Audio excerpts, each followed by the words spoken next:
Hi, everybody. Welcome in to the Rant, talk radio for normal people, hosted by me, Pugs Moran, every day here at noon since 2021. It's common sense talk, normal people talk, whatever. We don't wear the goggles. We don't have the, we're not drinking the Kool-Aid of either the right or the left around here. We're just talking about the world that we all share and how we're getting through this together. Today we got stupid shit. It's a lot of stupid shit today that we're going to talk about. Why? Because thankfully, here's the thing. Let's remember how I always tell you, folks, we can choose how we feel. Here's how I'm choosing to feel. Whole bunch of people didn't die last night, so we're going to talk about fun shit today. We're going to talk about fun shit. We don't have to get all mired in he's got no consideration or whatever. We don't have to do that. I mean, we'll recap the headlines. We'll bring you up to speed. Not that you need me to bring you up to speed, but, maybe we can have a little conversation about it. But mostly we're going to talk about fun stuff, man. There's a lot of, weird stories out there today, and I'm like, I got to talk about that. Howard Stern, somebody who I love. Howard Stern, he's in a bit of a pickle with, he's got rich guy problems. Rich guys got problems that the rank and file peasantry, we couldn't even begin to imagine. Howard Stern's got an issue with a woman who was like his live-in household staff manager. Yeah, look at that. That's kind of money you get from being an early jumper to satellite radio. And oh man, yeah, sure, Howard, your exit absolutely destroyed the burgeoning format of FM lifestyle talk. But whatever, I'm glad you have a house manager for your place in the Hamptons. I'm doing this show. Seriously, we were exploding. We were the hottest format in America. Well, now I'm taking you down a little road. There used to be a kind of talk radio that me and my former partner Kelly did, and I did before her, and she did before me. It was a kind of talk radio that, was fun. It's like, who's just hanging out with people. It is the kind of talk radio that is exploding with your bar stools and your Pat McAfee. I mean, they're just a little more leaning into sports, but I mean, you can do so much with that kind of commentary, that kind of chemistry. Anyway, that's what it used to be. It was called FM Talk. It was a big thing. And it was anchored by Howard Stern. Howard Stern could be the number one morning man in any city across America. So you know what? You just drop Howard Stern in all the big markets, put him in mornings, and then build around him. And that's what they were doing. FM Talk. Then fucking Justin Timberlake, who is another person who I hold almost wholly responsible for everybody getting skittish about this bullshit. Justin Timberlake pulled Janet Jackson's top down on TV during the Super Bowl, and somehow it was talk radio people who got in trouble for it. Man, they clamped down. After the Janet Jackson boob incident at the Super Bowl. Boy, they clamped down. That's Kelly and I did a famous show that Monday. So it happened on CBS. I'll bring you up to speed. I don't know. That's story time today, whatever. It's pledge week. We're not getting any pledges. We got a lot of silly stuff to talk about. So let's just have fun today. So anyway, the Super Bowl was on CBS and Janet Jackson got her top ripped down by Justin Timberlake. It was on TV. Everybody saw it on TV. Everybody on TV was so offended by what TV allowed to happen. So it was on CBS and we worked for CBS Radio.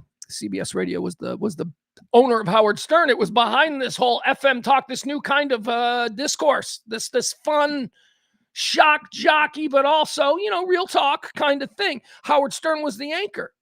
And so just immediately on Monday morning, we got all kinds of edicts and directives. I think our show went on later than normal because we were in a meeting because CBS, who owns TV and radio, was panicking about how their talk radio people were going to handle this. And they didn't just say it that way. No, they said the FCC's coming for us, people. And so they presented it so famously that Monday, some of you may remember, this is one of my favorite memories from working at 105.3. Kelly and I did a new show. We debuted a new show called Puppy Talk. And we took calls from everybody. And you listeners were so great, man. You jammed the phone lines. And all it was, let's talk about puppies. And, you would call in and you would talk about your puppy. And it was sort of, we thought it was hysterical. We thought it was really funny. And you listeners at the time thought it was funny because you played along with us, but it was just our little protest. I'm like, all right, you want to tell us what we can talk about? We just want to talk about fucking puppies for 4 hours today. Let's go. We only did it for an hour. And then we went back to our normal show. But that was the Justin Timberlake thing. And then Howard gets this massive offer from satellite TV or satellite radio. And he abandoned CBS. And CBS shits the bed. CBS, the format was still cranking out numbers from coast to coast. And Howard was gone, and they were so bad. See, this is what happens when you make salespeople and accountants in charge of programming. We're going to move him up the ladder because he led the region in sales last year. So now he's in charge of who's going to be the best morning show in Tampa. That's what happens. So they had no idea what the format was. They had no idea how important Howard Stern was, but also they couldn't see how that could be replicated. Maybe not to the extreme success. I'll tell you, I'm the guy been on record with this for years and years. I sat down with the regional manager of CBS Radio in Dallas because they were talking about whether or not there was a discussion as to whether or not we were going to get Opie and Anthony or David Lee Roth or whatever. I think we initially got David Lee Roth, but I was advocating for Opie and Anthony. But I also pitched Joe Rogan in like 2008 to me and Kelly. It was because Joe had been a regular on our show at that point, and he was doing the JoeRogan.net podcast. It wasn't the Joe Rogan podcast yet. It was the precursor. And we're like, this guy's really good, man. He's really smart. He's really interesting. You can slide him into Howard's thing. And they went, well, I think they're going with David Lee Roth. I'm like, okay. Yeah, what do I fucking know? Joe Rogan can't capture an audience. Anyway, they went with a bunch of stupid shows. They destroyed every station with, moving around. Finally, Live 105.3 in Dallas, you folks might remember. Live 105.3, we benefited. Live 105.3 and KLSX in Los Angeles were the two last stations standing in this format. Because even with the loss of Howard Stern, we were two stations that were able to survive. Every other station, New York, Chicago, Boston, Philadelphia, all of Miami, Atlanta, all of the other major markets, they fell by the wayside without Howard because they didn't have any local talent. Well, Live 105.3, we did. We survived. We went and got Jagger. We slid Jagger in there, and we crushed for another 3 years on fucking fumes with a corporate entity that was like, we're phasing all of this out. As soon as the Cowboys become available, we're going to ditch this format that's working and making shit tons of money. Anyway, I'm glad Howard Stern now has a live-in house manager. All he did was destroy our future. There's no bitterness. It's not bitterness if you can talk about it like that. If you're openly comfortable with discussing it, then it's not bitterness. It's just your side of something that actually happened in your life. All right, so we're going to get into that. Billy Corgan and the Smashing Pumpkins is talking about shape-shifting. He believes it's real, and I've kind of got a shape-shifting style. I'll tell you about it. It's true. I swear to God. I swear on my son it's true. That's how you know I'm not lying or I'm not making shit up. I didn't see it, okay? I was adjacent to a shape-shifting incident, and I refused to look at it. I didn't want that knowledge. I'll tell you the story when we get to Billy Corgan talking about shape-shifting. I think the clip of Billy Corgan we're going to play is interestingly enough, but not connected at all, to an interview he did on Howard Stern recently. Or maybe it was just one of the many podcasts where you can find Billy Corgan these days. He's so good. His podcast, The Magnificent Others, is so good. Yeah, I don't want it to be good because, I don't want to give Billy any credit. He's no different than me. He's just a regular kid from not this neighborhood. He's north side. But, same kind of kid, working class. I went to Columbia with him. I saw him when his band sucked. I was at Club Stadola when he was opening for Short Arm. Yeah, I remember this stuff. I'm like, that dude's in my creative writing class. But man, he's good. Credit where credit's due. He's a terrific interviewer, and he's got a story about shape-shifting. So we'll listen to that too. Got a story about teachers and students. This one's wild because remember, the student is always the victim. Oh my God, my most controversial thought. that I think that it's different when a male teacher molests a female teenage student. I think it's different than when a female teacher molests a male student. I think it's different. And we got a story today. Man, when you hear about this poor victim, woo! This poor victim had 2 teachers at the same time. Oh, yeah. Yeah, we'll tell that story. 2 teachers, 1 victim. That's what we'll call that segment when we get to it. Also, some fun NFL news. We're gonna talk about. We're gonna get to the bottom of this Diana Rusinni, Mike Vrabel story. But I don't know if you're not an NFL fan, those names might ring hollow to you. But Diana Rusinni is a very high profile NFL coverage. I don't know. What is she? Sideline reporter, studio, whatever. NFL reporter. Let's call her that. Diana Rusinni. Diana Rusinni and Mike Vrabel, head coach of your New England Patriots, if you happen to be in Boston listening. Yeah, they're hooking up, and there's pictures of them. And okay, all right, that's a fun story. We're also going to hear from Maddie. Maddie's going to join us today. She's got some fun stories. We'll do that. We've got stuff we got to break down. We got 2 pieces of video that we're going to break down. As you can see, this is quite a show today. One is a baseball fight where one of the main people in the baseball fight is one of our guys. That's right, one of our guys. Well, actually, 2 of my guys are in it, but one of them, we're going to talk about the baseball fight last night. We're going to break it down, and I'm going to show you how Jonah Heim embarrassed every catcher who has ever squatted.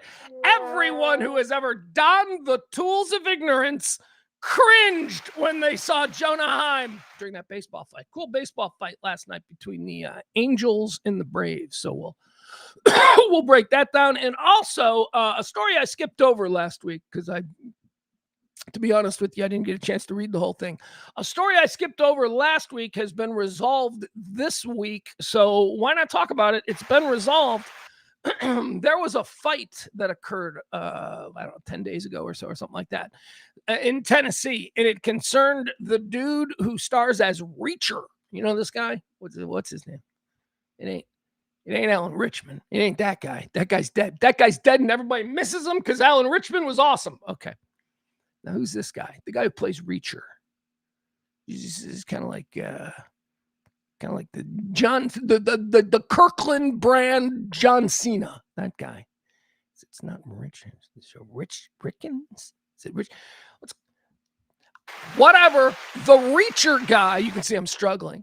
The Alan Richman. Rickens.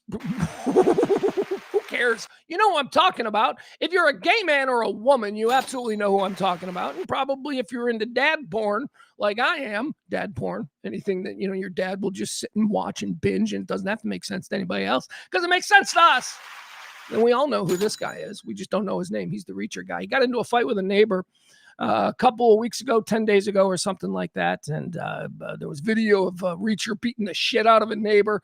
Well, now we got more video, and the case has been resolved. So we're gonna break that down as well. All right. So as you can see, we've got a whole lot of stuff that we got to get into today. Let's say hi to the chat room. Let me remind everybody, it is Pledge Week, by the way. Pledge Week, please help us out. It's scrolling down there. Thank you so far to this month's contribute. I shouldn't say that because people contribute all month long. That doesn't, but just the Pledge Weekers so far. We've got Leslie C., who is our executive producer today. Hold on, let me get that up. My time. All right, there you go. Boom. Leslie C. All right. Thank you so much to Leslie C. for tipping yesterday. She's the big tipper. That's how it works. Tracy D. also helping us out. Thank you, Tracy D. Hopefully we can get to our goal by the end of the week. Hopefully. But,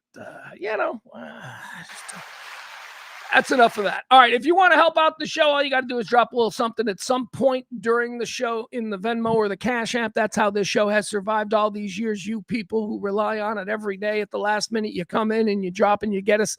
Not every time across the finish line, but sometimes. Please account for gas. Holy shit, you guys. I paid $4.69. $4.69 for a gallon of gas yesterday. This thing's gotta stop. Hey, I did want to start with a question. Remember a couple of days ago when I started with a question? This is always good for the chat room. Let's do the podium in the chat room first, though. Let's figure out who's in first, second, and third in the chat room. And then I've got a question for the chat room. You know what? Here's what I'll say. Let me give you the question first, because this will give people time to, think about it. What with the built-in delay and all. All right. So here's the question that I have for you guys. The other day, I told you that just before I came on, I took a look at this, the Blue Sky. I think it was from Blue Sky. And they had a question, and I was like, huh. And the question was simply, who is the greatest dog of all time? Remember that? I said, who's the greatest dog of all time? And I wouldn't accept fake dogs. I wouldn't accept Scooby-Doo or Snoopy or anything like that. So that was the question that sort of hit me just before I signed on the other day. So I got a new question here. Here we go. This is one. I love this question. I want the chat room to think about this, okay? I don't know if you're going to read it or not, but it says, if aliens visit us, the alien talk, we've been doing a lot of that. If aliens visit us, who should be in charge of speaking on behalf of humanity? Ooh. Who would you have speak for us? If a representative of an alien race makes themselves known, a big giant staircase ascends from the clouds where the mothership is hovering, only partially obscured by the cumulus activity surrounding its silent engines. I should write this down. That's pretty poetic. Big white staircase. Who are we sending up that staircase? Who are we sending up that staircase to be the aliens' first impression of humanity? That's what I want to know. All right, you guys, there's your question for the chat room. Okay, now let's find out who in the chat room today.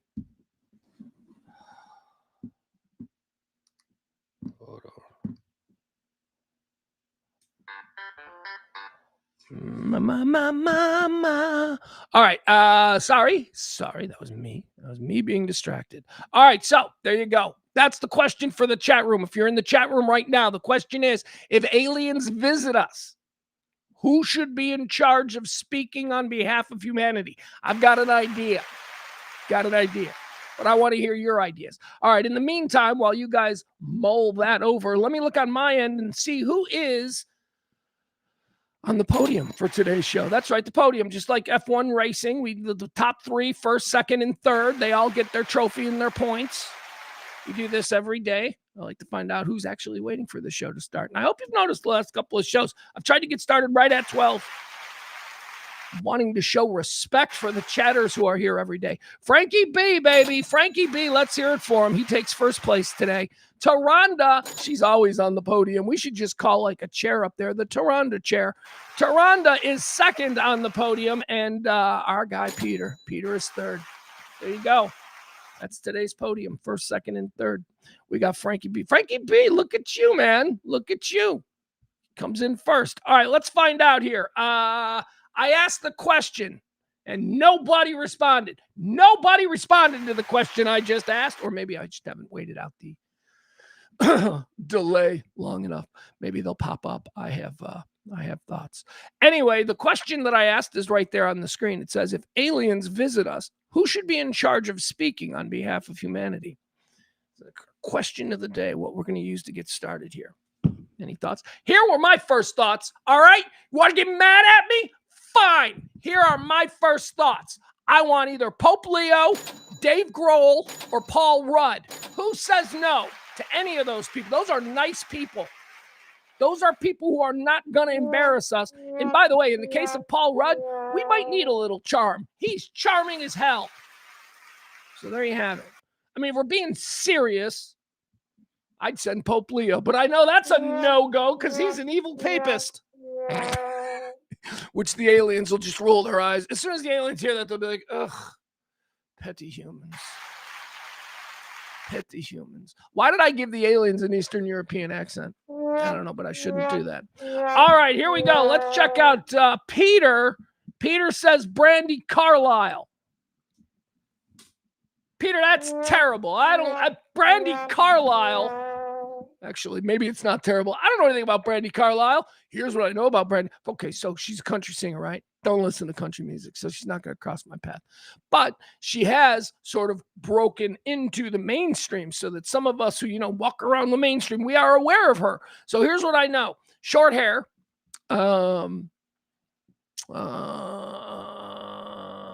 Radical lesbian. Is that it? Is that it? See, that's branding, folks. That's how me, a guy in the middle who doesn't know anything about her, that's how you've allowed the right to brand Brandi Carlile to just regular old folks like me. Radical lesbian, right? She's a radical lesbian. She can't. No, sorry.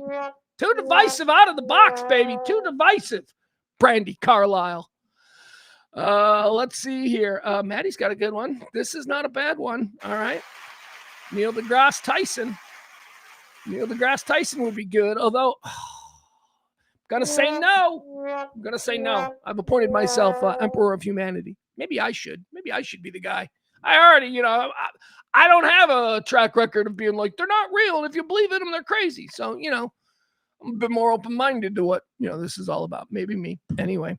All right, so Neil deGrasse Tyson, first of all, I got to say, man, and I posted something about this the other day. CNN, you beefheads. Well, you just said CNN. We hate CNN, right? That's branding. I talked about branding. CNN is at its best when it is doing what CNN does better than anybody in the world, and that is covering monumentous historic news. Anybody who watched CNN's coverage of the Artemis mission, man, oh man, you know exactly what I'm talking about. They were on it. Nobody. And I flipped around and I watched everything. Hell, I had, in the beginning of us watching the Artemis mission together, I was, dedicated to NASA. Remember, I'm like, I don't want the bullshit. I'm just going to watch what NASA does. But then over the course of the mission, I started drifting to CNN because holy shit, CNN was out NASAing NASA. One of the things that I really love, speaking of Neil deGrasse Tyson, who again, I asked the question, the question's right up there. If aliens visit us, who should be in charge of speaking on behalf of humanity? I offered Pope Leo, Paul Rudd, and Grohl. Yeah, Grohl from Foo Fighters. He seems to get along with everybody, except Courtney Love. But look, we understand that. All right, so... Neil deGrasse Tyson. So CNN was doing just amazing coverage of the Artemis mission. At one point, while Artemis was crossing or at its closest distance to the moon, we were seeing all these really cool pictures for the first time. CNN had on their panel, had an astronaut, like they had all kinds of, they had an astronaut, but most importantly, they had Neil deGrasse Tyson in that Japanese guy with the rock star hair. Like every time I see him, I'm like, that dude, I don't know who that dude looks like he's in a rock band or he's one of the world's leading astrophysicists or something. That Michu guy, Japanese guy, rock hair, almost looks like he could be a conductor. Like, I'm like, I think that guy conducts. He's like the cool new conductor with the long rock hair. Anyway, that guy. So it was that Michu dude and it was Neil deGrasse Tyson. And, oh my God, their coverage was so awesome. And the Michu dude said something, and Neil deGrasse Tyson kind of picked it up and went with it. But the Michu dude said, you people watching look directly in the camera. He said, you people watching need to understand that this is history because what you're seeing now are people who are intending to stay there. This isn't like what happened the first time where we were just visiting. We just wanted to see if we could get there. This mission is about colonizing the moon. And I went, yeah. And then he just riffed off this amazing solo. Because again, he's probably a rock star in his spare time. Anyway, that was really cool, man. CNN did great coverage. But Neil deGrasse Tyson, here's where we get to Neil deGrasse Tyson. This is why he doesn't get to go up the big white staircase to meet the aliens. I think we all see Neil deGrasse Tyson on TV and these little blips, and we're like, oh, he'd be fun to go have dinner with. I don't think so, man. I don't think so. I me, I consider myself a great judge of character. Not that he's a bad guy, but here's the thing. Man, does Neil deGrasse Tyson love himself some Neil deGrasse Tyson. Oh, that guy, he is really self-centered in everything. And he can't help it because, he probably never got laid until recently. Neil deGrasse, you think he was getting laid at 19? Get out of here. No. So, he was probably picked on because you think Neil deGrasse Tyson was cool. He's cool because irony reared its ugly head about 15 years ago. That's the only reason that Neil deGrasse Tyson is cool. He's a little much, I like what he says, but he's condescending and patronizing. He's all of these things that I think if you sat down and had dinner with him, it would be like really irritating. Like I think he's mean to waitresses. Not mean, direct and lacking of warmth. I think that's what he is. I think they're robots to him. I think he knows that we're all stupider than he is, and there's an example. I just said stupider. So anyway, I'm not big on Neil deGrasse Tyson as being the representative for humanity. I really do think that at some point the aliens, after about 20 minutes, will be like, yeah. I also think he'd argue with them. All right, let's see here. Nobody else is guessing. Nobody. Okay, here we go. Here's a good one. This is what I'm looking for. This is a great choice. Although we probably have to send two people, because you think Willie Nelson's going to be able to ascend those giant white stairs into the big cloud UFO? Do you think that's... Maybe if it was on the ground. I'll tell you what, let's keep Willie Nelson on deck because he's great. That'd be great. He'd introduce him to weed right away. And, whoever the stoner is on the alien ship, he'd be like, can I try that? And then he'd hit Willie to some alien kind of weed or something. It'd be great. I mean, I don't know.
All right.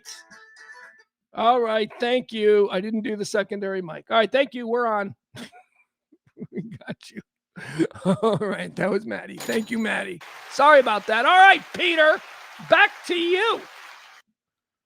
Peter says, you are clueless. This is in regard to Peter's suggestion that we send up Brandi Carlile, the radical lesbian, to meet the aliens. He says, I'm clueless. She is amazing. I am a radical lesbian. LOL. Okay. So he's saying three things here. He's saying I'm clueless because the only thing I know about her, because he's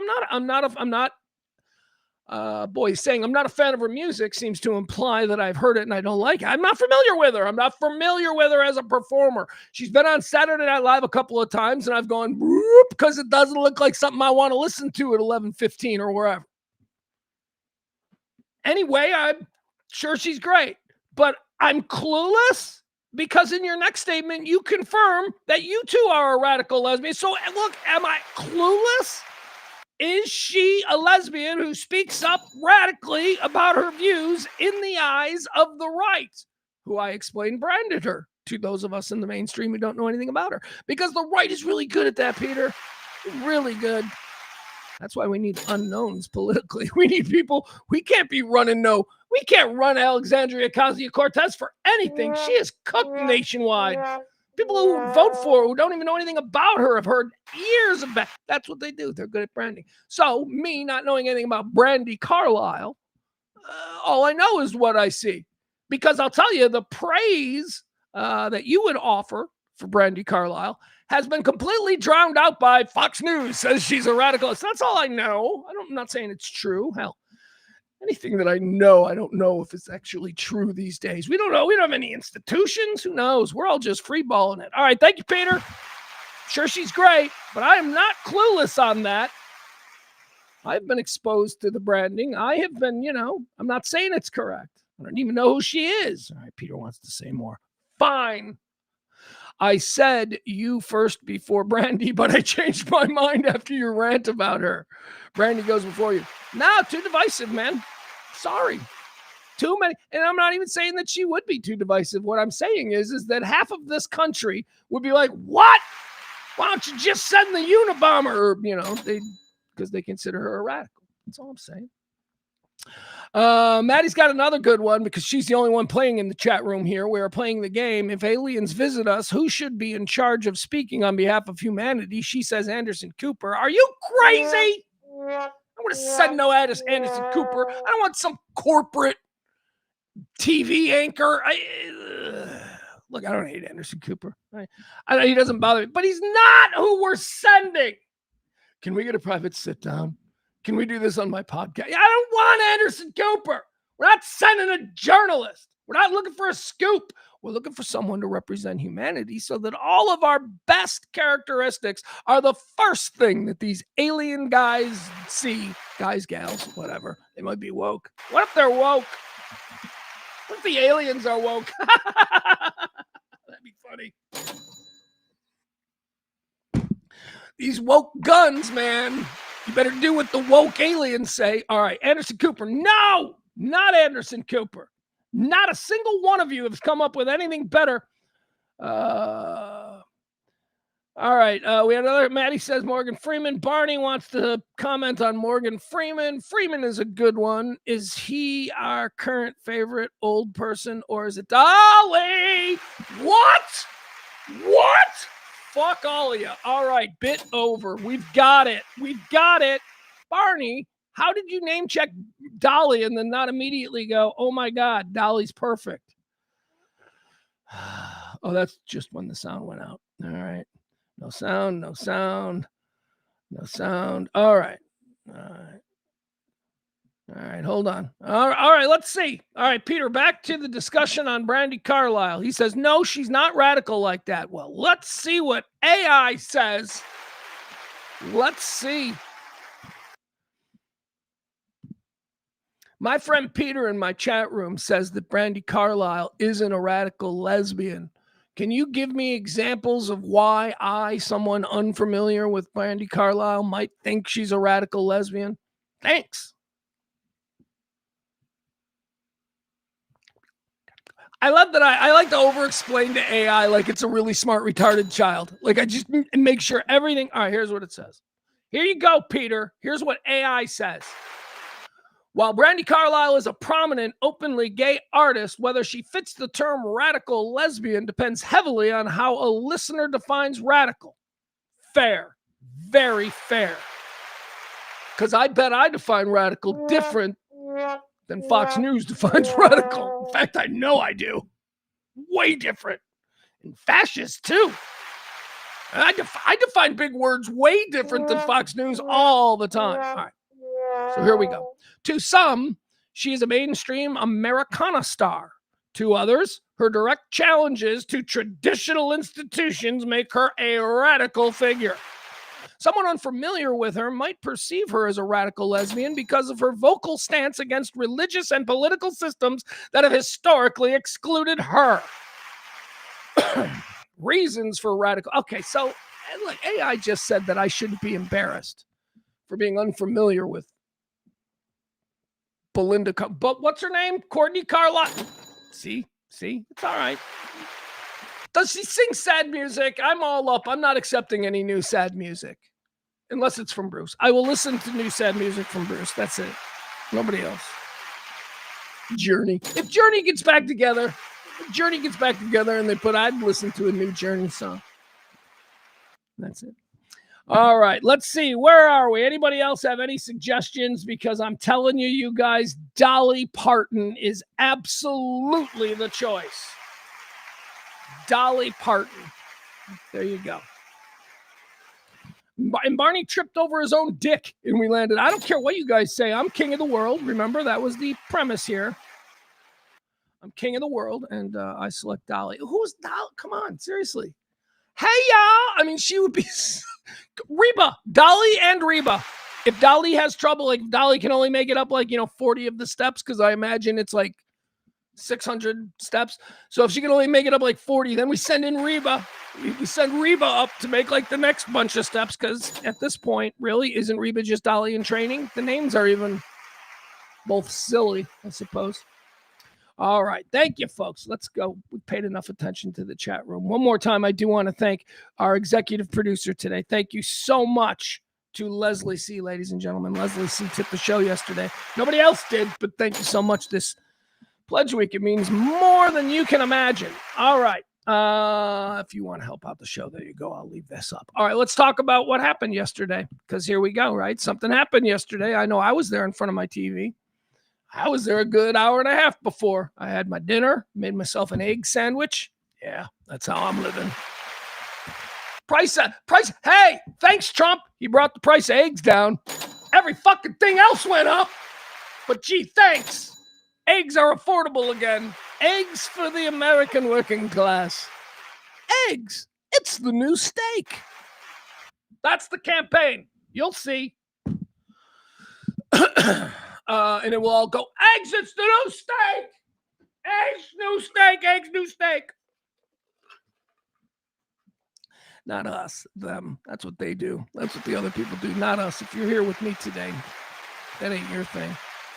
All right, let's see here. First thing we'll get into is the war that didn't happen, right? Talked about that. I was there. I was ready. Had my egg sandwich because eggs are the new steak, and I'm watching. And then I start to see things online because I'm following all the good ones. I'm not following, the weirdos. You're just rando. I'm a gym coach, but I've got 500,000 followers here in Rensselaer, Indiana. No, you don't. No, you don't. No, like OSINT Defender, and there's a whole. I have on my Twitter feed. I have been able to sort of compile since the start of the Ukraine war some of the best foreign intelligence Twitter sites. I love it.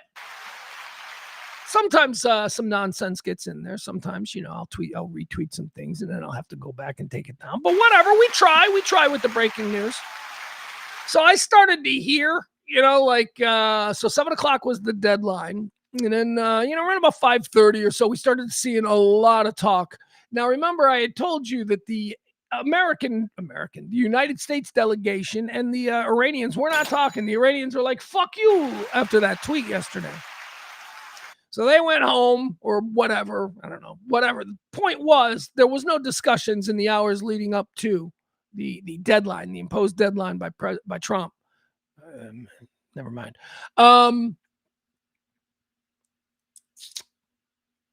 So there was starting to become chatter about Pakistan getting involved. And anyway, Pakistan's the hero here, man. Pakistan is the one that Iran would still talk to. And Pakistan talked to America. And they're like, okay, you give us, I'll tell you what, my friend. My friend, you give me your peace deal. I bring it, I present it, and then we see. They don't talk to you. Let me call them. Let me just give them a call. I don't think that's a good idea, my friend. You said some very ugly things, Donald. You said some. So that's probably how it went down. And the Pakistanis presented a deal to look, the deal is being parsed apart. You can go to anywhere and you can hear a million different things on whether or not this deal. Here's what I know about the deal that they agreed to. I know that the problems that were settled with this deal were not problems before Trump decided to get rid of the Epstein headlines. and, do Israel's long begging bidding, go in and take out the Iranian regime, which we're not even doing now. That's the other thing of the deal. The regime gets to stay, guys. They stay. That's it. They stay. There was no point to any of this. The nuclear program, yeah, they're gonna keep going with their nuclear program too. And now apparently, according to this deal, they are in charge of the strait. They had never been in charge of the strait. It had been a collection of nations working together for the betterment of the world as we kept one of the most important shipping straits open so that our stars of Reacher could race mini bikes up and down his neighborhood street with his kids. Yes, that's why we need gasoline, and that's why the straits were always kept open. And then, the thing happened that no one would ever do because of fear that the straits would be immediately closed by the Iranians who would seize them. That happened. And, what was expected occurred next. The straits were closed. Right? Remember that? That's the reason that, when Trump says every president could have done this, but nobody did, which I always like to point out, you were one of them presidents who didn't do anything. But okay, enough said. He always likes to point that out. But now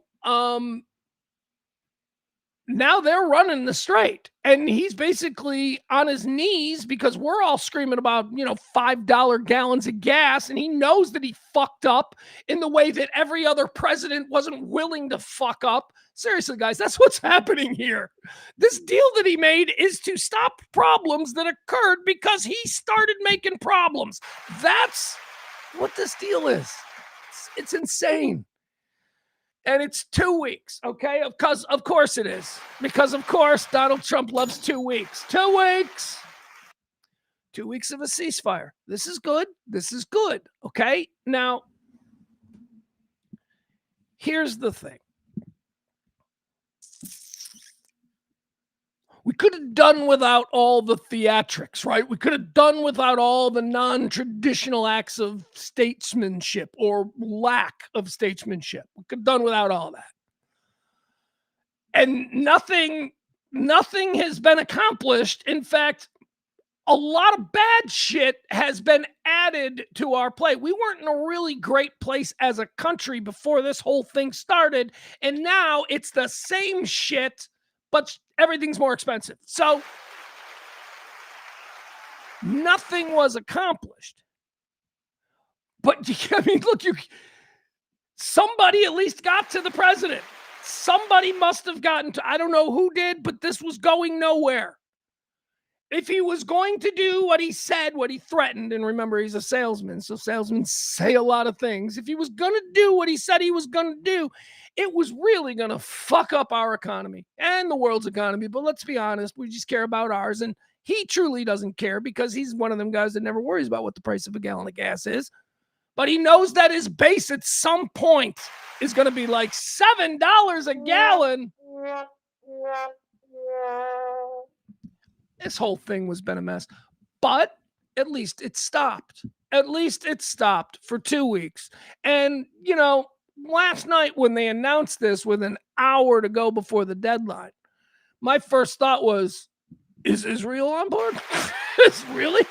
Is it because, okay, so this means this is Trump's out for a terrible situation that he got himself into unnecessarily. And again, you guys, remember I told you when this started, I'm like, let's go. Regime change. Dude, we're not even getting that. They're going to stay a radical Islamic. They're going to end up controlling entirely the Strait of Hormuz because every other country in the world is going to make a deal with them. God, this all just seems so silly, man. Here, though, because it is so obviously silly, I want to show you the best piece of spin that I saw. This comes to us from one of these, probably a fake MAGA site. I don't know. I haven't really looked at it. But now look at this. This is how you spin it to stupid people. They've put a community note on it. Oh, look at that. Oh, I didn't realize that. All right, so here you go, Andrew Day. Let's check out Andrew Day. He's got something to say. He's got the most positive spin in the world. All right, here you go. Andrew Day. He's got 6,500. I'm thinking this guy's real. And he just runs like a semi-successful. He's got 89,000. The American Conservative, which appears to be a site that he runs, has 89,000. Okay, I think this guy's real. But holy shit, they got to him and they said, look, here's what we need you to post. All right, let's go back and see the post. This is some gorgeous, gorgeous spin. The Strait of Hormuz was closed for 47 years by the mad mullahs of Iran, but tonight Donald Trump opened it. Yeah. That is insane. That is like, well, let's see. What did the readers added context they thought people might want to know? The Strait of Hormuz was not closed for 47 years and carried 21 million barrels of oil every day until Iran closed it on February 28th, 2026 in response to U.S. and Israeli strikes. All right. But look at this. See, he, the guy who writes for the American Conservative, here are the people who read the American Conservative. He knows who his audience is. And he knows they're probably fucking stupid enough to believe this. He doesn't care about credibility or shame or anything. His base are stupid people. And he can manipulate a stupid... And then when he gets caught, here's the great thing about stupid people, and we see it all the time with rapists and murderers in prison. He's born again. We're going to accept him back because he changed, because Jesus fixed his heart. And then he molests all the kids at the nursery school. Anyway, I don't know how I got there. That was pretty dark. But it's just, stop being stupid, people. Okay? You know, this is a guy who every single one of his followers follows him because this guy knows what his stupid followers want to hear. So he says shit like this. The Strait of Hormuz was closed for 47 years by the mad mullahs of Iran. Well, then why is gas going up now? It was running fine, man. It was, well, not fine. We all had problems with gas prices, but wouldn't we go back to those gas prices again? We sure would. Give me $100 a barrel. Come on. Closing in on 200 a barrel here. All right, so we got 2 weeks. We got 2 weeks to lay low. We got 2 weeks to see if, maybe smart people can get involved. Trump looks like a fool to anybody with a brain, but that's okay because MAGA's going to think he ended a 9th war. Do we count the ones he started? Is that a thing? Because do we count this? Does it count in 2 columns? Wars he started and wars that he ended. I don't know. We'll have to see. I'm sure history will have an opinion. We'll just have to wait for history. All right, let's move on. The Pope. Pope's out there. I love the Pope. The Pope had a comment yesterday that I shared on Twitter. I've watched it 100 times. I love that the Pope speaks. This is crazy to me because, raised a Catholic, the Pope is an alien. The Pope has nothing common with me. The Pope doesn't even speak my language. He's like an old reptile dude. That's who the Pope always was. Magic. Absolutely magic. You're raised Catholic. Pope's got magic. Pope's a magic dude. It's one of the reasons why I left the Catholic Church. The whole magic thing. Can we just talk about that and why we shouldn't be maybe front loading it into the stories? All right, so the Pope speaks like a guy ordering a beef sandwich for like a bunch of people back home. There is a deliberate manner where he wants to make it, and he's got this South Side accent that I just love. Anyway, here was the Pope, and this is why when I ask the question, who do we want? What alien? Who? The aliens arrive. We got to send one person, one human being to go hang out with the alien and sort of represent for all of America, right? So who is that guy? Well, I said Pope Leo. All right, granted. I also said Dave Grohl and Paul Rudd, and I think we ultimately settled there on Dolly Parton. So okay, so we don't need the Pope, but it's this kind of shit, this kind of response.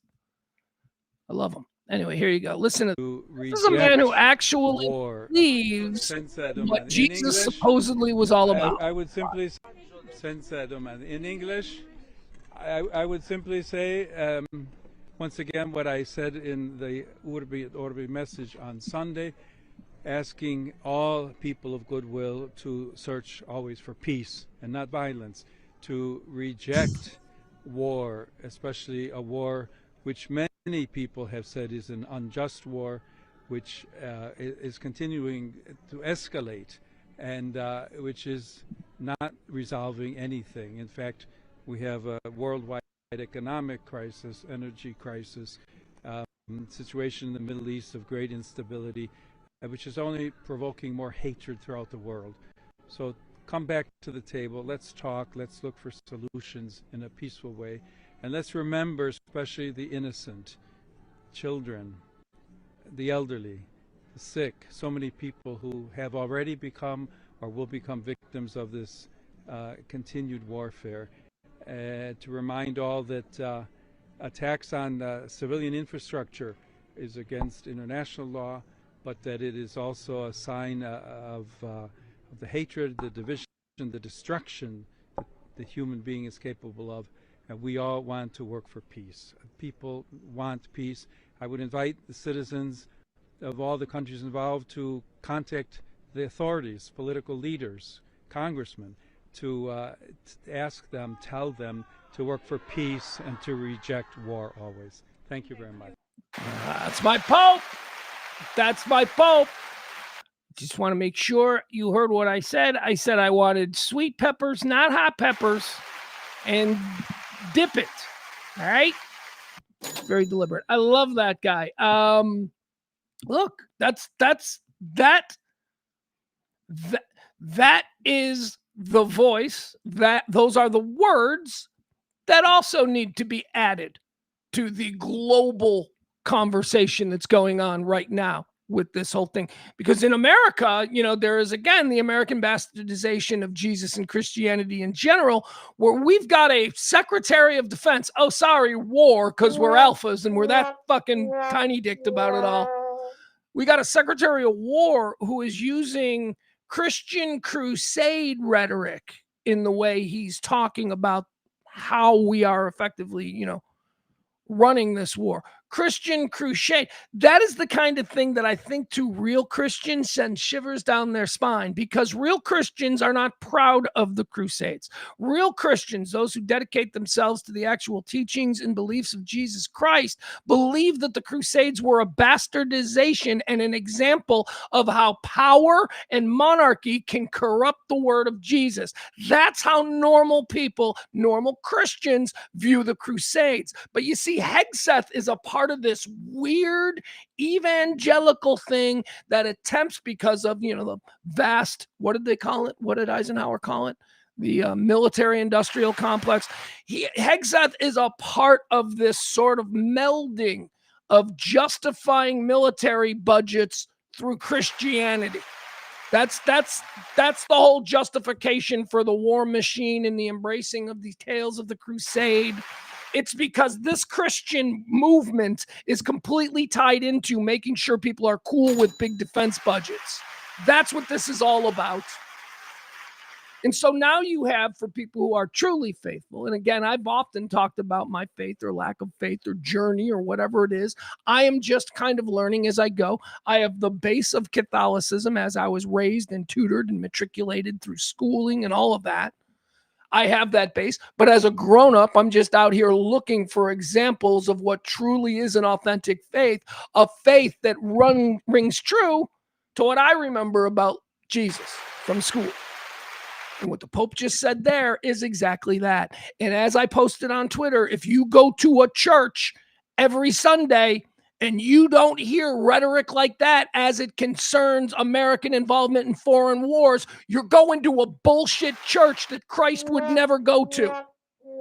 Because that is not what he was ever about, okay? You're once again, they said to themselves a long time ago, how do we ensure that our budget, these crazy overblown budgets for the Defense Department, stay intact no matter what? How do we create that base? And they ran out of congressional districts to build factories in, so they went, well, how do we keep the people on our side? And they decided, what if we could get all of the most gullible people in America to think that somehow somehow the most gullible people in America being those raised in the sticks who had religion beaten into their heads. The people who never had any, people like this. I know a lot of Christians who never had the choice. It was just from birth. It was Jesus loves you, Jesus saves. And that's all they've known, just like they know the grass is green. That color is called green. The sky, it's blue. That color is called blue. They also know that Jesus saves. These are things they never question. So that's what happened. They found a way to reach the people who show up for church every day. They put a whole bunch of money in the pockets of all of these unaffiliated, now evangelical preachers. And for the past 50 years, it's been all about Jesus wants to protect us from the evil communists. And they kept ringing the defense budget fucking cash register because they knew come election time, all the people in the pews would. Oh, and then they got into the whole, I don't even want to get into it. Anyway, so that's what's going on. That's what's going on. And when you hear Pete Hegseth up there talking about, the great crusades of the Bible, and this is Jesus' saber of truth. What the fuck are you talking about? That's enough of a rant on that. I hate Pete Hegseth. I think I hate Pete Hegseth more than I hate Donald Trump. You want to know why? Because I think push comes to shove. I think if we were forced to hang out, I think I could have a really fun evening with Donald Trump. I think he would be fun. I think he could put all the bullshit away and he could actually just be, doing the YMCA. I think it could be fun. Not Hegseth. Hegseth looks like a douchebag dick all the time. Right? I mean, doesn't Hegseth, like, even in his most calm moments, doesn't he look like a guy that's going to look at you like, look at this fucking fag. Look at this fucking pussy. Like, that's who Hegseth is. I hate that guy. I hate that guy type. And that's who he is. I'm alpha. What are you talking about? And then he gets punched in the face by a little guy who knows jujitsu and he cries and he's like, hey, time out. And then he gets choked out. I fucking hate Pete Hegseth. I hate him. And he's out there, trying to mingle Jesus and killing kids. So fuck that guy. All right, moving on. He's the Secretary of War. God, I'll be glad when we don't have to use that term anymore. We don't have to use it now. I refuse. Ain't nobody calling it the Gulf of America. Got news for you. That didn't stick. No, don't make me look at Google. I always get upset. I always look at Google and I go, Google placates fascists. Because Google changed it to the Gulf of America. And I'm like, all right, let's see. Let's get into the Howard Stern lawsuit stuff. This is fun, right? This will be fun. All right, so Howard Stern, let me tell you about this. Here it is. This comes to us from page 6. This has been going on now. I guess the story broke a couple of days ago. Just starting to pick up steam because details are being released. Here's the deal. Howard Stern and his wife, Beth, they had a live-in house manager because apparently they've got quite the staff. Beth, this is at their Southampton home. Guess this would be their weekend home there in the Hamptons. Big giant mansion. So big, in fact, that it needs a full-time house and property manager who this person is, and this person lived there. It says here, Howard Stern's former employee has claimed in a new lawsuit that the Sirius XM star and his wife, Beth Stern, imposed unusually strict and at times deeply personal rules on their household staff. Well, now, first of all, let me just say, one would imagine, and this is truly interesting about Howard Stern. I tell you, I like Howard Stern. I know enough people in the business. I've met him a couple of times. I know I'm not, would never say, he wouldn't even know who I am. But my point is I've been in the room with him. I know people who know him very closely. And he's a pretty good dude to work for. I mean, as far as like radio superstars go, Howard Stern is a pretty good dude to work for. Just look at Gary Delabate. He's been with him for 60 years. 60 years. Your favorite morning show growing up probably had 3 or 4 producers in the time that you listened to that show. You know why? Because he was probably difficult. And the producers were like, I don't fucking want to work for this jerk anymore. Because radio guys are dicks. Gary Delabate and most of the Stern internal staff has been with him for 20 years at some point. Gary, 40 years. That says something to people who understand the lay of the land. It says, okay, All right, so he's probably pretty cool. Anyway, this concerns somebody who didn't necessarily work for his radio show, but worked managing his household there on the Hamptons. She is saying that there were rules that she is being subjected to. Now, I want to frame it this way, because this is the way Page 6 is trying to get clicks. Page 6 is saying Howard Stern's former housekeeper was subjected to crazy rules, blah, blah, blah. Okay. And then they talk to the housekeeper, or at least they go through the court filings and they find all of the things that the housekeeper said were these crazy rules. And at some point, if you're normal, you start to read it and you go, oh, this is just a non-disclosure. This isn't something that is like completely out of left field. This isn't some Hollywood weirdness. And again, to Howard's credit, isn't it interesting that one of the most salacious and controversial talkers has never had any kind of a sex charge against him? There's never, but we haven't heard that one.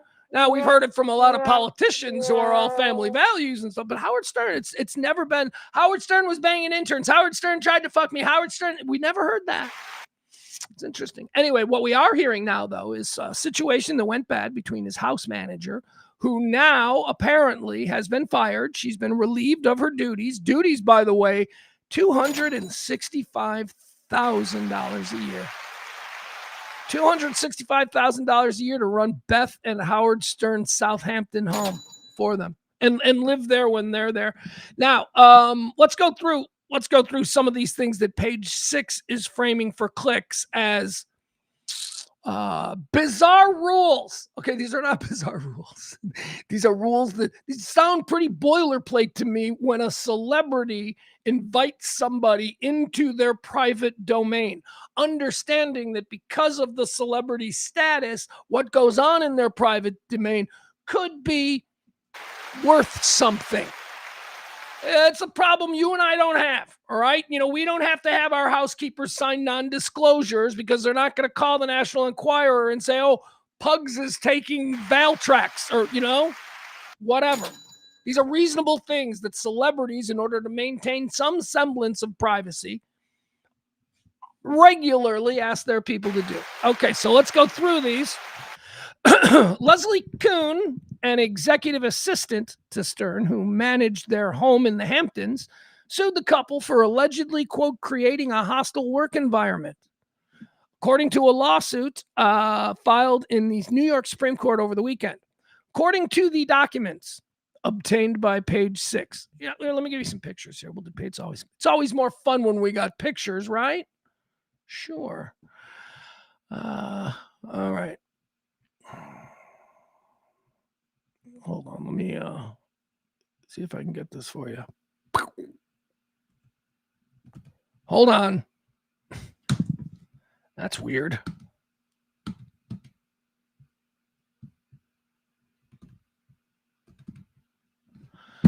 Huh. Hold on, guys. I'm having a problem here. Okay, first of all, let's let you look at the lovely couple. There you go. Beauty and the Beast. Hold on. I'm having some trouble doing something. All right, that one works. That's good. How about this one?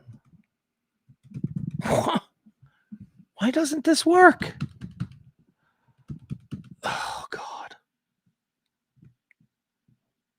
Huh. Hold on.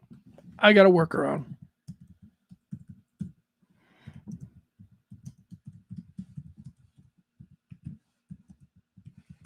I'll do that.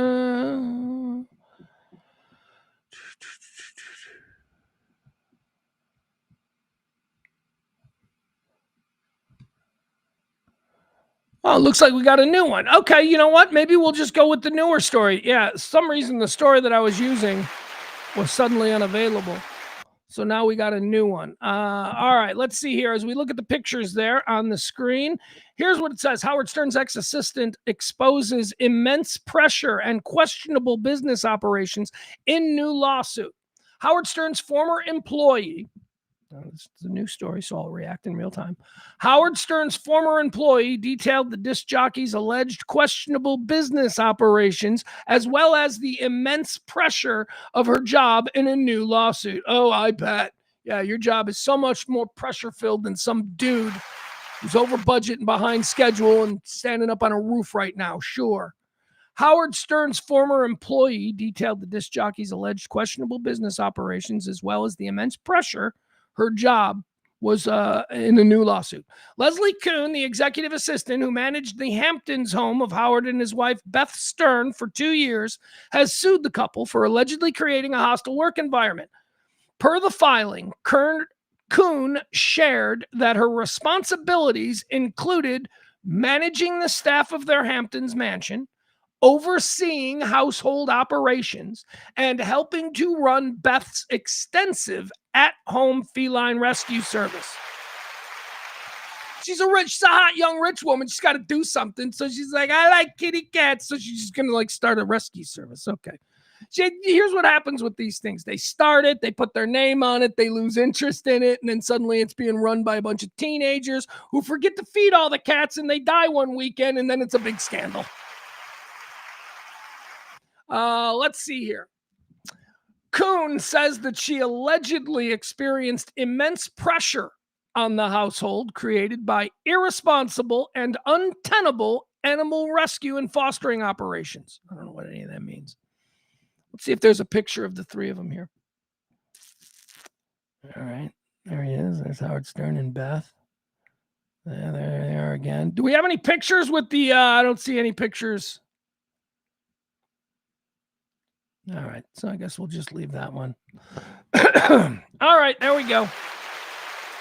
She is really beautiful, Beth Stern. But here's the thing. Oh my God, she's probably a huge bitch. She is probably a huge bitch. Every trophy, she's a trophy wife. I know that she's like one of the best trophy wives because she was a supermodel. Like some dudes, they get a trophy wife and it's just some girl that used to work at Hooters and she's much younger and hotter and you got a trophy wife. No, a former supermodel who was on the cover of the swimsuit issue of Sports Illustrated is actually a trophy wife. Anyway, he's got a trophy wife. But if you think any trophy wife is nice, you're out of your mind. Have you never seen any of the Real Housewives? She is probably, talk about being queen or empress of your own personal universe. She is the empress of the entire Howard Stern personal universe. So if you're asking me to believe that she was an absolute bitch to her house manager, that's not a hard sell. I'll buy that today and tomorrow. All right, so let's see what some of these charges are. Yeah, she's probably a bitch. But that's not a story if you're like me and you just understand that rich people are bitches, especially rich women who marry much older, wealthy men with power and influence. As Page 6 reported on Monday, Howard and Beth allegedly asked Kuhn to sign a non-disclosure agreement, which banned her from discussing the Stern family personal lives. Okay, that is not an outrageous ask. That is boilerplate. That is what a non-disclosure in these kind of situations is all about.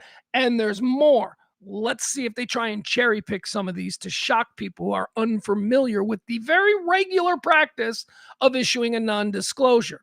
It says here, according to the lawsuit, the agreement would bar Kuhn from discussing Howard and Beth's daily activities and personal habits. Well, duh. Even down to their food preferences, sleeping habits, and hobbies. Yeah, don't talk about what goes on in the house. When you leave the celebrity's personal house, don't go for drinks with your friends and go, oh my God, they had a huge fight today. Because one of your friends might call Page fucking 6 and say, oh, Howard and Beth Stern are on the rocks. I have a friend who's their nanny. See, this is why they have non-disclosure. Shut the fuck up. You got a cool job. Can't talk about it. Sorry, you can't talk about it. It's normal. You want to know why you can't talk about it? Because every family is fucked up. I don't care who you are. I don't care if they got all the money in the world and they're always on TV and they look so happy together. No, they have screaming matches. There are humiliating and shame-filled moments that go on in the living rooms of every family in America. And it doesn't matter who you are, but if you are a celebrity, there's currency behind that.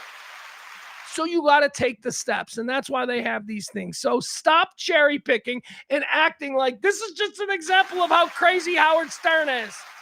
First of all, he hasn't been really name checked at all. The problem seems to be between the house manager and Stern's trophy wife, which I don't find hard to believe at all. I am certain that she's a bitch, but I am certain that every maid, housekeeper, and house manager in the Hamptons has equally horrifying stories about the bitch trophy wife who they work for. My God, I have known some insane bitch trophy wife. I have one story right here. No, I'm not going to waste your time. Anyway, it says here, she also would not be able to discuss their use of consumer products. Okay, because that could be sold as a sponsorship. Howard Stern uses this. His own house manager says she buys it every week. Okay, so no, that makes perfect sense. She's not going to be able to discuss their choice of consumer products, choice of restaurants. Oh my God, they went to this place and they love it. How many times will you then see that on Yelp? I heard Howard Stern loves this place. These are not irrational requests if you are being a house manager to a celebrity. Okay, no consumer products, can't talk about restaurants they go to, hotels, or other establishments. They can't talk about their entertainment preferences, their political affiliations, and any other matters that affect or are relating to the company and its business, and the personal and business affairs of the company, according to the complaint. That is normal. If you are going to be hired to be a fly on the walls can't fucking sell stories, okay? Kuhn alleged that she received a letter in December of last year from Howard's production company stating that she would be getting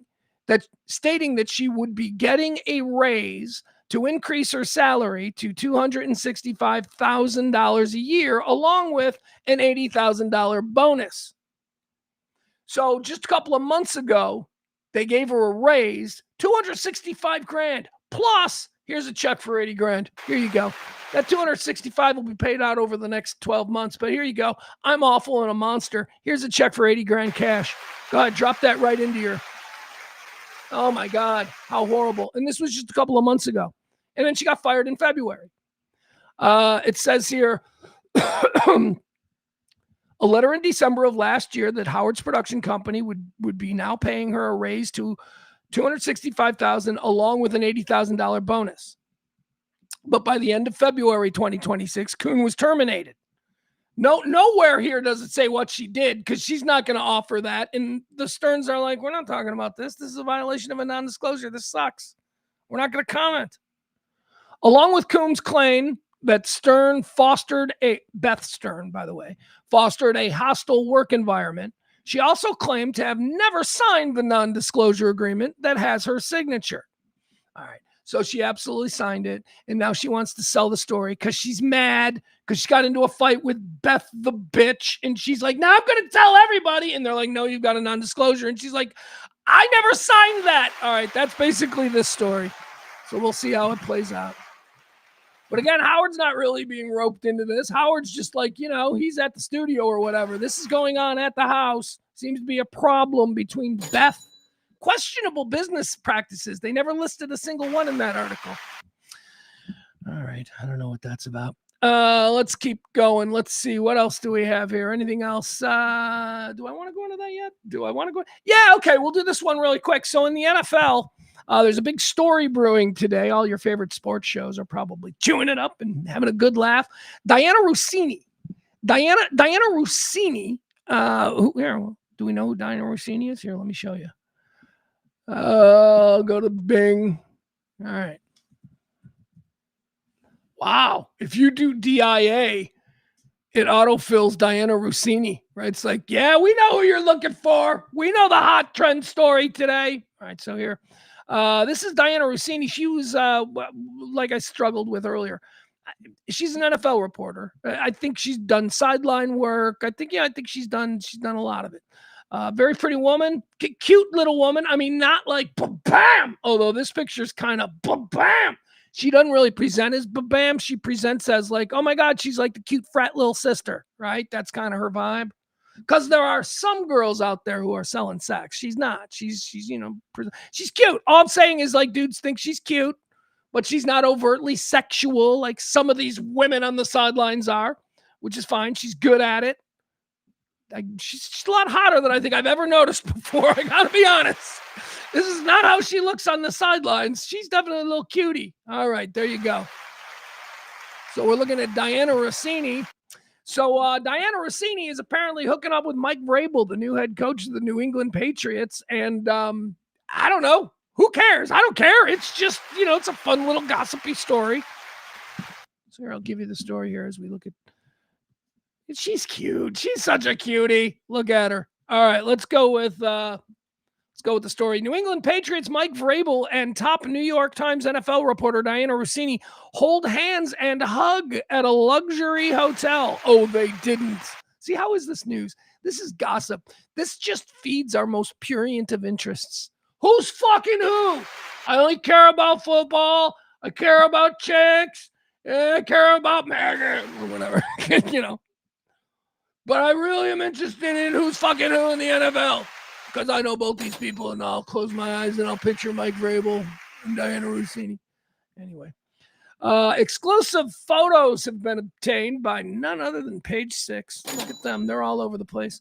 Exclusive photos obtained by Page 6 appear to show the New England Patriots head coach Mike Vrabel and the New York Times top NFL reporter holding hands and hugging at a luxurious hotel. Vrabel and Diana Rusinni, former anchor on ESPN's flagship Sports Center, who now holds the official title of senior NFL insider at the New York Times and The Athletic, were spotted 2 weeks ago at the Ambiente in Sedona, Arizona, a boutique resort set against the breathtaking Brins Mesa mountain range. All right, let's look at some pictures of these two together. All right, here we go. We can get rid of Diana because now we're going to move over. All right. Let's see Vrabes and Diana together, shall we? And I'll tell you, like, maybe this is a problem, but I don't really see it as a big problem. We'll scroll to it. Look at them. Look at them right there. They're holding hands. Look at Vrabes. That's right. People are like, what is she seeing him? What is she seeing him? She sees a real fucking man. That's what she sees in Mike Vrabel. Don't ever underestimate the intoxication that a real man brings over a woman. Seriously, I don't care if he's ugly or Vrabel. Look at him, he's kind of got a dad bod and all that shit. No. Mike Vrabel's a man. That's what she's attracted to. Maybe it's a daddy thing. I don't know. Is there a big age difference? I don't know. Let's get into this story. Let's see here. Okay, so there they are. They're holding out. Look, they're hugging. First of all, we know they're banging. Here's how we know they're banging. Because they're at a resort together in Sedona. And they're hugging. They didn't just run into each other at an airport bar. They're together. All right, let's see. Yeah. Very pretty. Look. Oh, that's... So this picture here, it's got the beautiful landscape in the background, so we see how romantic that is. I'm sorry, that's not romantic. That's not romantic to me. That could be, these could be dumpsters behind a Burger King. Look at these things. This is just outside. He's just in the middle of nowhere.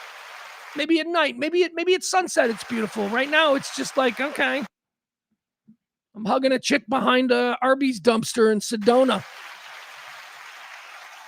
Let's see. A Page 6 spy tells us that the pair, both married to other people, had breakfast on the patio of the hotel restaurant around 10:30 Saturday before spending a leisurely hour or so together at the pool and lounging side by side in a hot tub. Ooh, we got pictures. Yeah, look at them. There they are. Look at them. Look at Vrabes. Vrabes is like, yeah, I'm railing this chick. All right, I need to know. Wait, we have better pictures. I need to know what the age difference is. That's what I need to know. Hey, AI, how are you? Just don't answer that. Just wanted to know, what is the age difference between Mike Vrabel and Diana Rusinni? And do you think that's weird? I always like to put AI on the spot. You think it's weird? I always like to find out if AI is racist or, has some hangups.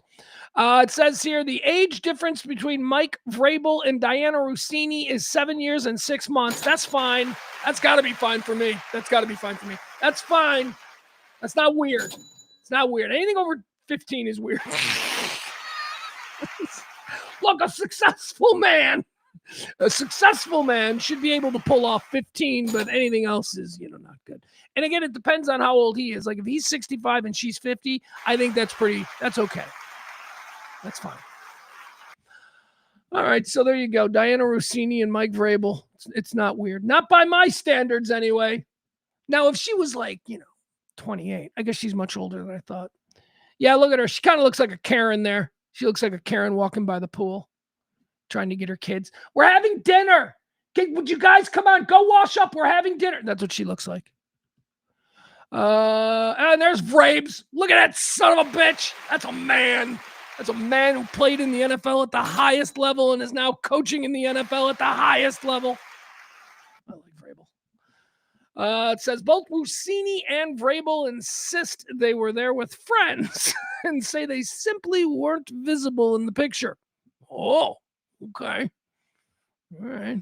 A source close to Rusinni says she was staying at the hotel during a hiking trip with 2 female pals. One of Vrabel's friends told Page 6 that they and the coach drove up to Sedona for the day with another pal, and that they all drove to their own hotel some 2 hours away after hanging out with Rusinni and her gang. But 3 other eyewitnesses, that's cover. That's cover. All right, so here's the story that they're trying to say. All right, this is good. Now we got some stuff to chew on. Okay. So here's what they'd have us believe. Diana Rusinni and Mike Vrabel were seen. We saw the pictures. They're hugging. They're laying poolside, side by. They're hanging out. That poolside where they're both laying next to each other, they are hanging out. Okay, but they would have us believe that they didn't go there together. Diana went with 2 friends. And Vrabel went with 2 friends, and Diana's 2 friends were there, but not in the picture.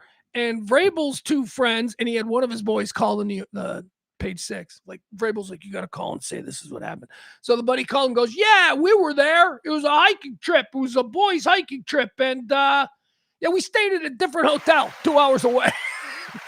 We dropped Vrabes off at his hotel, and then we stayed 2 hours away. That's not a boys' hiking trip. That's not. You stay in the same hotel because you're drinking that night. You stay in the same hotel because you're there to get into some trouble or whatever. You're going to tell some lies and you're going to get drunk and you're going to laugh. Your buddies aren't staying 2 hours away. I call bullshit on that story. All right, here's what I'm going to do.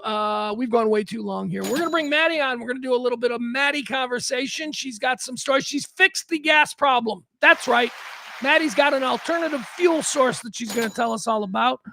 We're also going to talk about whatever else it is. I got a bunch more stuff to get into today, too. So we're going to do Maddie. I'm going to take a quick break here. I'm going to go to the bathroom. You know how it works. I'm going to go to the bathroom. I'm going to give me a hot cup of coffee. We're going to come back. We're going to talk to Maddie. Then after that, we're going to get into a whole bunch of stuff. We got video to break down. We're going to do 2 video breakdowns. One of the baseball fight that happened last night. I'm going to explain to you how Jonah Heim embarrassed catchers from coast to coast. Ugh. And we're also going to watch the body cam video of the Reacher guy, the guy who stars on the TV show Reacher, Alan Rickman. I get it right? Maybe I got it right that time. Alan Rickman, the host. Alan Rickman, the star of Reacher, got into a fist fight with his neighbor because Alan Rickman was riding a dirt bike up and down the street, got into a fist fight with his neighbor. We've got a resolution to that story, and we're also going to break down the video there. So baseball breakdown, that one. Billy Corgan's talking about shape-shifting. A dude ate like a 5-pound gummy bear. Yeah, we'll watch that video. A dude, that's what we're doing now. People are just trying to OD for clicks. You can't OD on weed. So a dude ate a 5-pound gummy bear, and we're going to watch the time lapse of how that affected him. It's not good. All right, all that and more. So I'm going to take a quick break. We're going to come right back. Remember, it is Pledge Week, and thank you so much to Leslie C. Leslie C. is the executive producer of today's show. The big tipper of today's show is going to be tomorrow's executive producer. So all you got to do is drop a little something there in the Cash App. Please help us out. It is Pledge Week. This is how we continue to do this kind of talk. I mean, I don't know. We're just all hanging out. All right, I'm going to take a quick break. I'm going to get some coffee. I'm going to go to the bathroom, and then we're going to come back with Maddie, and we're going to do everything else that we got to do today. More show after this. Back after. More show. I didn't hit the camera. Camera.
All right, guys, I'm sorry about that.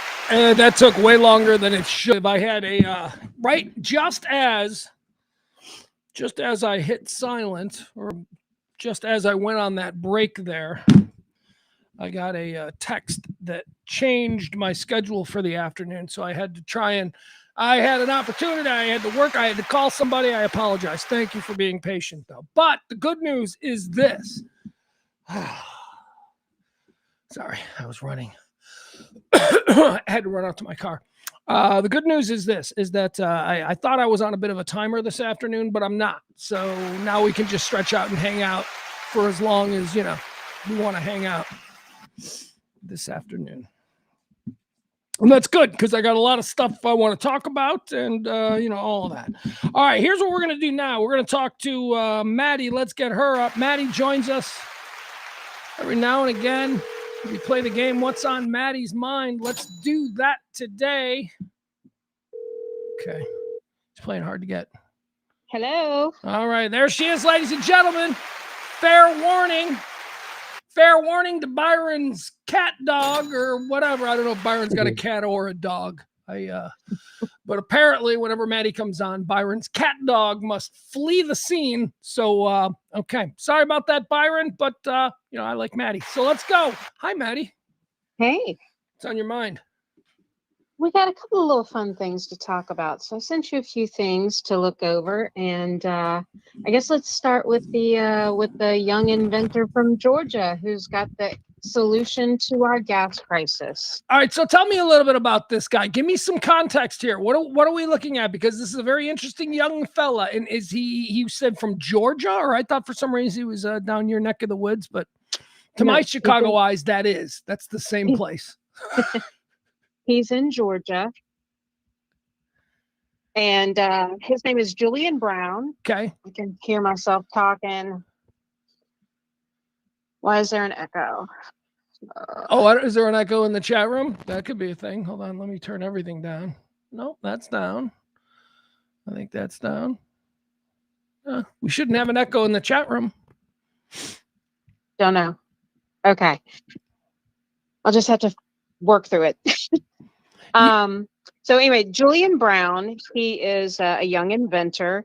And I did go back and look at some history on Julian. So he's been working on this project since 2024, 2025, where he has designed this machine that converts plastic waste into usable fuel. Okay, yeah, I think we're looking at that here. Oh my God, I used the reels. I don't know. Reels, there's no way to bear. To run Hold on on. Plastic waste. Oh, here's it. Are you guys ready? Wait, it's better. Por better mis español hablantes. So I have this problem with Facebook clips whenever I play them. And I know, did you also send them to me on Twitter? No, I couldn't find it on Twitter. That's fine. I have it here on Facebook. I don't know. And again, we'll get into the story because I'm fascinated by this and I have thoughts. Is there a way that I am missing to be able to reverse these videos once you hit play on Facebook? Because on Twitter, you can pause them and you can go back and you can play them again. Here, am I missing it somewhere? I don't. All right. Anyway, I guess let me refresh it and then it'll restart the video. And because I want you guys to watch this kid. Okay. Yeah, because I sent you two videos. Here it goes. Can't pause it. Miami! Here I have plastoline. Gasoline I make from plastic waste. 110 octane. With solar panels. $0 a gallon. And behind me is a BMW S1K. The world's first super bike to run off of plastic waste. Are you guys ready? Wait, it's better. Por better mis español hablantes. Latino Miami. Aquí tengo plasticolina. La gasolina que plástico. Y detrás mío es una BMW S1K, la primera supermotocicleta para funcionará con residuos plásticos. ¿Están listos? Sí. I got Moloso! All right, let's go. I want to see. I wish I could fast forward. Let's go. Blast the lead! Blast the lead! Blast the lead! Blast the lead. Yeah. That real plastiline right there. Great advice in the crowd. I'm sure they got a t-shirt cannon and everything. Oh yeah. I can smell it from here. And it's not gasoline. We're filling the bike now. Excuse me. Looks like gasoline. Uh, Look at his face. He know he's gonna do it. All right, who's ready? Ready! all right. So they'd have us believe he filled this. You're right. You're right.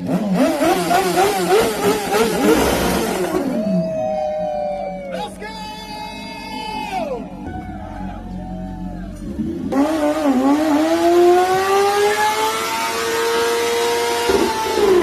All right. Well, it runs. Okay. Look at this. All right.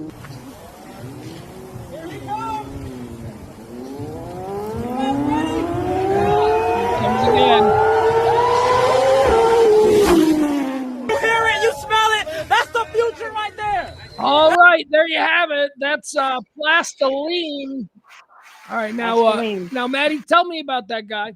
Go ahead, tell me what you His name think's is happening there. We've all seen it. Julian Brown, like I said, from Georgia. He started this project back in 2024, 2025. I went back and did a little bit of history on him, and he was not taking credit for the whole development of the science behind this technology.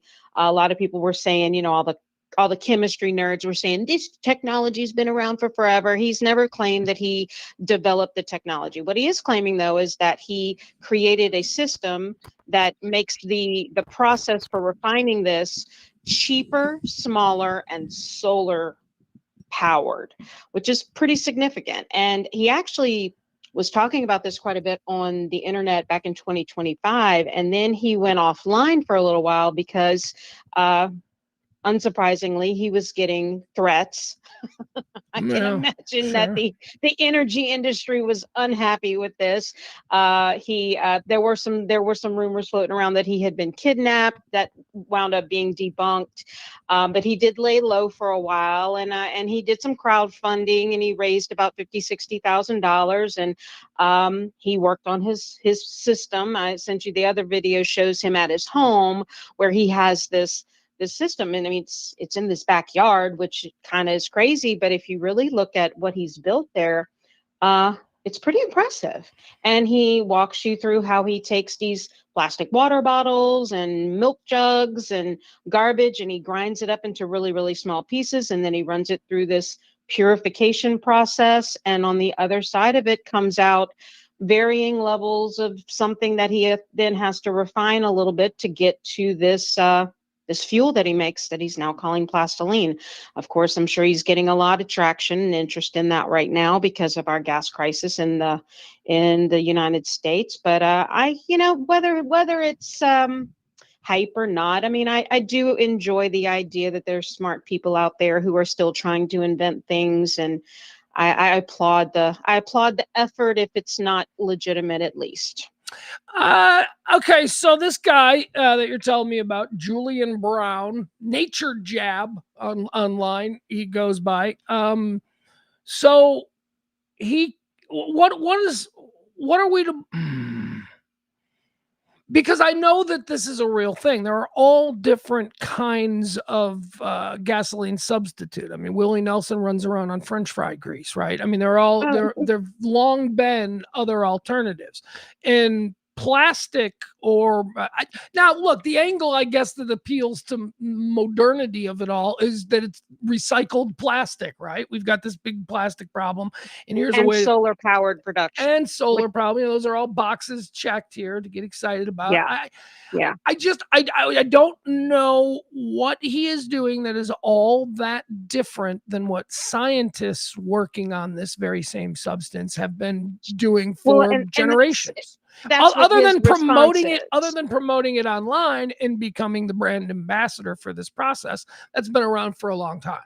You see what I'm Well, saying? and I do, and like I said, and I think what his angle and his response has been, because you're right, people have said this process exists. This science behind what he's doing has existed, and it has existed for a long time. But I do think that there's a compelling argument that he's making, which is that he's making it cheaper, smaller, and solar powered, right? So yes, I mean, I've been adjacent to the energy production, industry for a long time with where I work, where I live, and I have plenty of people that work in nuclear, and they have, obviously very negative opinions of wind power and things like this, because the argument always is that the building of said structure costs more than the energy it produces. So, yes, for certain, there's always been ways to break down some manner of waste and turn it into something. But the argument from the industry has always been that it doesn't produce enough usable material to offset the cost of building the structure, the refinery process. So it's not viable. But if he's made it cheaper, smaller, and solar powered, then I think that there's a real argument there. I'm certainly not a chemistry nerd, but again, I applaud the effort. I like to see young people who are out there doing interesting things. And who knows, maybe in 10 years, 50 years, maybe not for our generation, but maybe for future generations, this might be something, right? I mean, we got it. We need these people. We need these kind of people. We do. I applaud it. It's fun. I think he's a guy who figured out how to get clicks, though. That's what I think he is. I think he took something. Sure. He took something that exists that's very interesting, that if it was made more public, people would be like, oh, that's cool. So he found something that exists and he made himself the brand ambassador for it, and God love him. And that's all great. Now, I asked AI while you were talking. I said, so if plastic gasoline has been around for generations, which is what they just told me initially, why hasn't it been implemented? What are the main drawbacks to it? And here's what I learned. There are more drawbacks than maybe what you just explained there. For instance, it's highly toxic. It is considered testing has detected styrene and benzene in the fuel, known as a human carcinogen, and exposure to these fumes can cause nausea, dizziness, irritation of the skin, respiratory system, blah, blah, blah. It is also, quite frankly, is no different than what we could get from extreme long-term exposure to gasoline. Well, no, it is. It's much more different. These are different chemicals. This is a lot more dangerous, especially when you compound it. Like if every car on the road is burning this now, not only have we not addressed the so-called environmental issue, but we've introduced a new toxin into our oxygen. They also say, and here's the real drawback of it, why it probably will never see widespread commercial use. It is 10 times more flammable. For some reason, it is 10 times more flammable. Blow up as we're driving down the road. Yeah, exactly. Or whatever. Like I said, it's probably not a fully usable product today. But I know that there's also smart people out there who could potentially leverage this information, turn it into something. Of course, it's going to require that the energy industry embrace the technology or embrace the idea of it to begin with, and not shoot it down because billionaires control our country. And the old people aren't going to be happy. Let's face it. No, they're never happy because they're old and death is looming, as death looms for all of us. I wanted to ask you something. I thought about you recently because there was a story down your way. And every time I hear anything that comes out of your neck of the woods, I think, oh, let's get Maddie's take on this. Oh, hey, goodness. What happened? Was it over the weekend? I think there were a bunch of Chinamen having some kind of party, and some redneck drove right through their party. Chinamen. I'm from the south side of Chicago. No Laotians. Laotians. Where are they from? Laotians. What is a Laotian? From Laos. Oh, there you go. I've heard of that. All right. Yeah. Carry on. Yeah. Carry on. So, yeah, Vietnam people. Vietnam type people. Right? Yes. So in South Louisiana, there's 2 cities that have kind of a decent sized settlement of Laotians. Baton Rouge. When I worked in Baton Rouge, there was an entire family that worked in a 5-star restaurant that I worked at. They all the whole pack of Laotians worked there in the kitchen. They were wonderful people. But in New Iberia, so what you're talking about is on Saturday, the day before Easter, they had a parade because it was Laos New Year. and there's a bunch of Laotians that live in New Iberia, and they were having their New Year's celebration, and this drunk maniac drove through there in a souped up Chevelle, plowed into 15 or 20 people, and probably one of the drunkest human beings I've ever seen. I sent you a video on that. I sent you 2 videos. I want you to play the first one first. Okay. All right. Yeah, we got to play this. I do have a question though. I don't know if you said a Chevelle. He drove through in a Chevelle, like a classic, car. Yep. With no regard for the beauty of that machine. He just let a bunch of hippies bounce off it. Or hippies. I guess they're not hippies, they're Laotians. Nice ass car. Yep. No, it was a blue souped up, probably something he takes to these like classic car meetups and all this stuff. All souped up. You can hear it, the engine's revving in the background. I don't know if he blacked out at the wheel and his foot just hit the gas. Of course, people are definitely framing this as a hate crime, but he had an open container inside the vehicle and he blew a .137. Oh no. All right, wait, say again, because I was trying to pull it up. Did anybody die? Nobody died. Okay. Nobody died. There were some serious injuries, but nobody died. He is toast. I'm sure that they're going to throw every manner of book at him with regards to this. Despite Louisiana's laissez-faire about partying, we have some of the strictest DUI laws in the country. And of course, he violated the first rule of DUI, Pugs, which is he blew. And he Don't blew give me evidence. 0.137. Legal limit in the state of Louisiana is a 0.08. All right, let's watch this guy in action. Here's the video. This comes from Facebook again, so we're just gonna have to let it play out. And I can't speak for the volume. That's the second video. And after you play this one, I want you to play the first one because there's a funny moment where he's laying on the ground like a dead fish, and this kid walks up and kicks him in the head. Okay, wait, I can play that one here. Yeah, I don't want to do it out of order. All right. Okay. Too many videos. Yeah, look at that guy. His name is Todd Landry, age 57, from Jeanerette, Louisiana, driving around with an open container, drinking on him some Bud Heavies, rolling up into some Chinamen on a Saturday. No, now it's the black kid who's got the better gas. I got him up now. Oh, I hate Facebook. No, don't resend it. I'll find it. I'm not a moron. Okay. Oh, here we go. Oh, okay, I find it. All right, there we go. Oh, come on.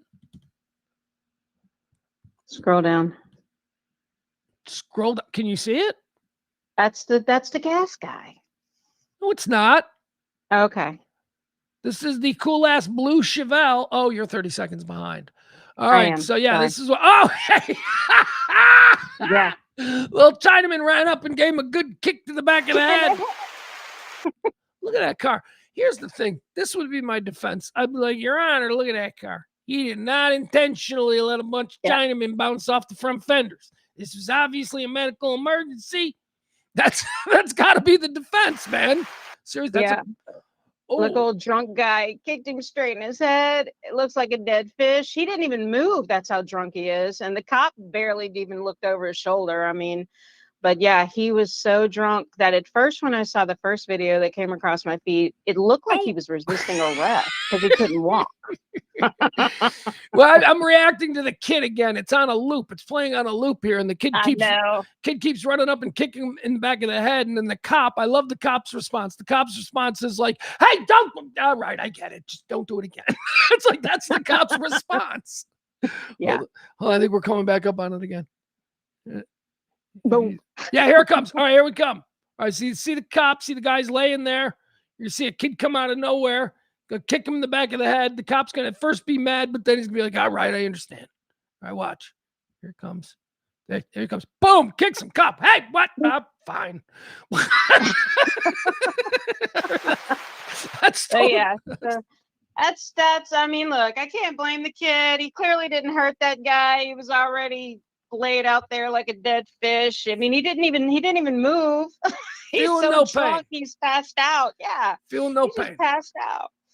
But so he's going to jail. They've got him on several charges. They said, obviously DUI, open container, number of things, and they apparently they're throwing so many charges at him that the news report that I read said and more. They just said and more. So And they're more. yeah. So that's sad. That's sad. But nobody died. But Well, I mean, okay, but there is a question, and you and I discussed this off the air. Now I know I'm making light of it because it is a beautiful car, but also he might just be a crazy fuck who doesn't give a shit that it's a beautiful car, and this may have been something motivated against a specific group of people. Do you have any feeling that this could be, hate crime driven or whatever? Look, I will be the first one to admit that, the particular state that I live in has a predilection for being a little more racist than most other places. And, it wouldn't surprise me. It wouldn't surprise me if he, did have some, thought to that. But I also think that he's a drunk. And here's what you're saying. Here's what you're saying. You're trying to be polite about it. You're saying, "Hey, Pugs, I live here, and I am not giving him the benefit of the doubt." That is what you're saying. If I could just, I mean, yeah, I think that and without true testimony to the fact that he planned this, that I knew that the Laotians were having their parade, and so I drove over there. I think he's a drunk. I think it's highly possible that he passed out, blacked out in the front seat of the car, and slumped over, and his foot hit the gas, because there was another video where you can literally hear that car. Because like I said, it's a souped-up Chevelle. It's a muscle car. You can hear it. It's and it is plowing through there.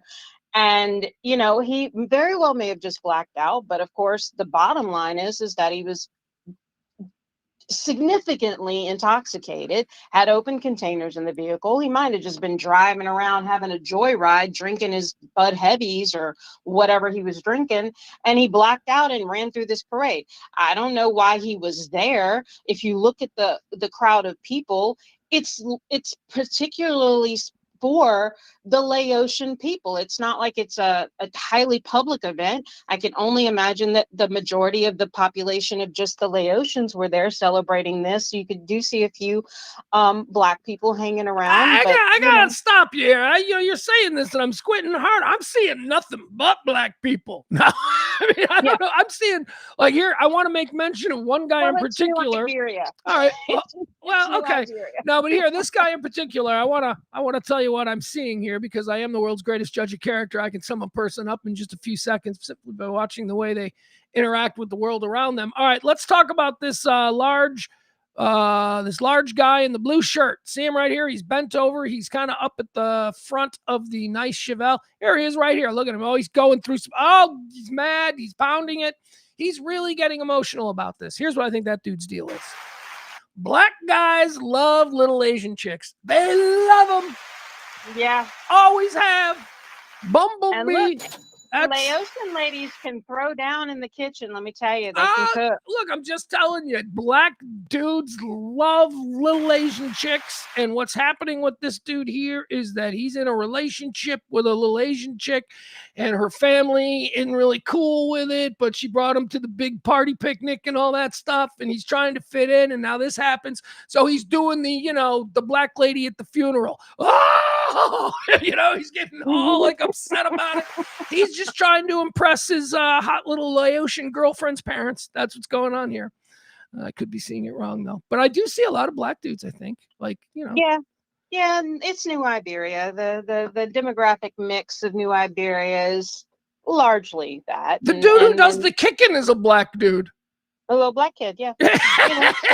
So like I said, but I applaud the fact that they're supporting their Laotian community members, and maybe they're married and intermixed in this group of people. Like I said, as a white person, I didn't know that there was a parade on Saturday. Obviously, this guy did. He showed up. He hurt some people. He ran his nice ass car over a bunch of Laotian people, and he got in trouble. Here's what happened. Let me tell you what happened. I'm telling you, it's all coming together now. This dude got his weekends mixed up. Here, there was supposed to be a classic car show here this weekend. And he shows up, and it's nothing but these people who don't look like him. And they can't even celebrate New Year's the same time as us. So he lost his shit. That's what this is. I bet That's what it is. I bet if we check the community calendar, I bet there was either a car show last week or there's a car show next week. I promise you. Yeah. What are all these Chinamen doing running around in here? We're supposed to be having our classic car show. Fuck you, motherfuckers. And he just plowed into them. They just lost the shit. Look, this is what happens. This is what I tell people, man. I go, you got to learn that there are tools you can use to control your emotional states. Not being in control of your emotions, that is like no way to go through life, okay? That's why you start screaming at strangers in traffic and shit like that. You got to be able to control your emotions. And I don't think this guy did. See, this guy probably let every little micro irritation boil up. And he was really looking forward to this, man. He had a shitty week, but he knew that on Saturday morning, when was this? Saturday. Yeah, he knew on Saturday morning it was car show weekend, and he got his fucking weeks mixed up, and he lost his shit, partly because he blames himself, and he knows that, but he'll never admit it. He's going to blame it on the Laotian community, and now we're here. That's what happened. He's going to jail, and I don't know. I don't know if he's going to have enough money to post bond. I don't know if anybody's showing up for him. I feel like he's going to wind up spending some time, doing the things, going to have the community service, going to have the ankle monitor, going to have the blow machine and the Chevelle. Hold on. Hey, wait. I got one more observation that I just got to say before I lose it forever. In the moment, I promise you, this dude was not thinking this is a Laotian New Year's Eve. He saw a bunch of black people during the time when he was supposed to have a car show. That's what this is about. It's only after the fact. He's like, I got nothing wrong with the Laotian people. They're good fishermen. He's probably down with them. No, all he saw was taking out some darkies. Whatever. All he saw was a bunch of black dudes on a Saturday when he thought people were going to be like, hey, that's a cool Chevelle. And he lost his shit because he doesn't manage his emotions properly. That's what I would say. His alcohol properly. How about that?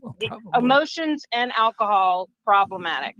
But anything else on that one? I got one more little quick one that I think is going to be fun. What do you got? Hit me.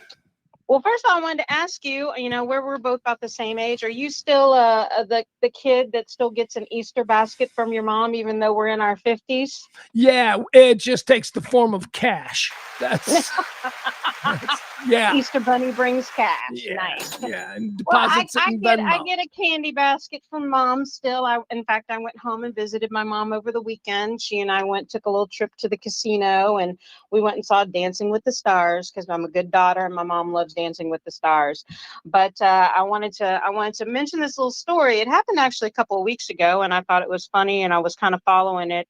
But I wanted to say, like, if any of you guys that are listening, if y'all got some limited edition Kit Kats that are shaped like Formula One cars in your Easter basket, you might want to ask your family where they got those from.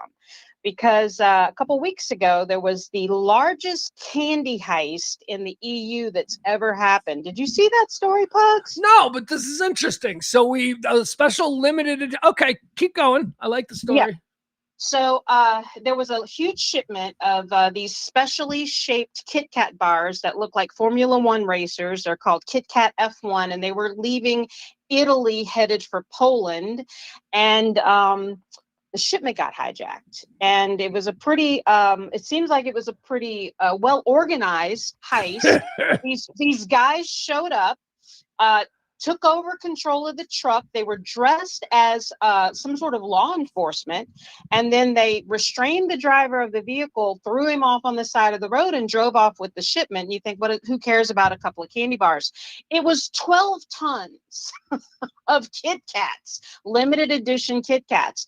And so I sent you a little something on that as well, because some of our company owners out there do like to jump on these stories and make it a little funny for us.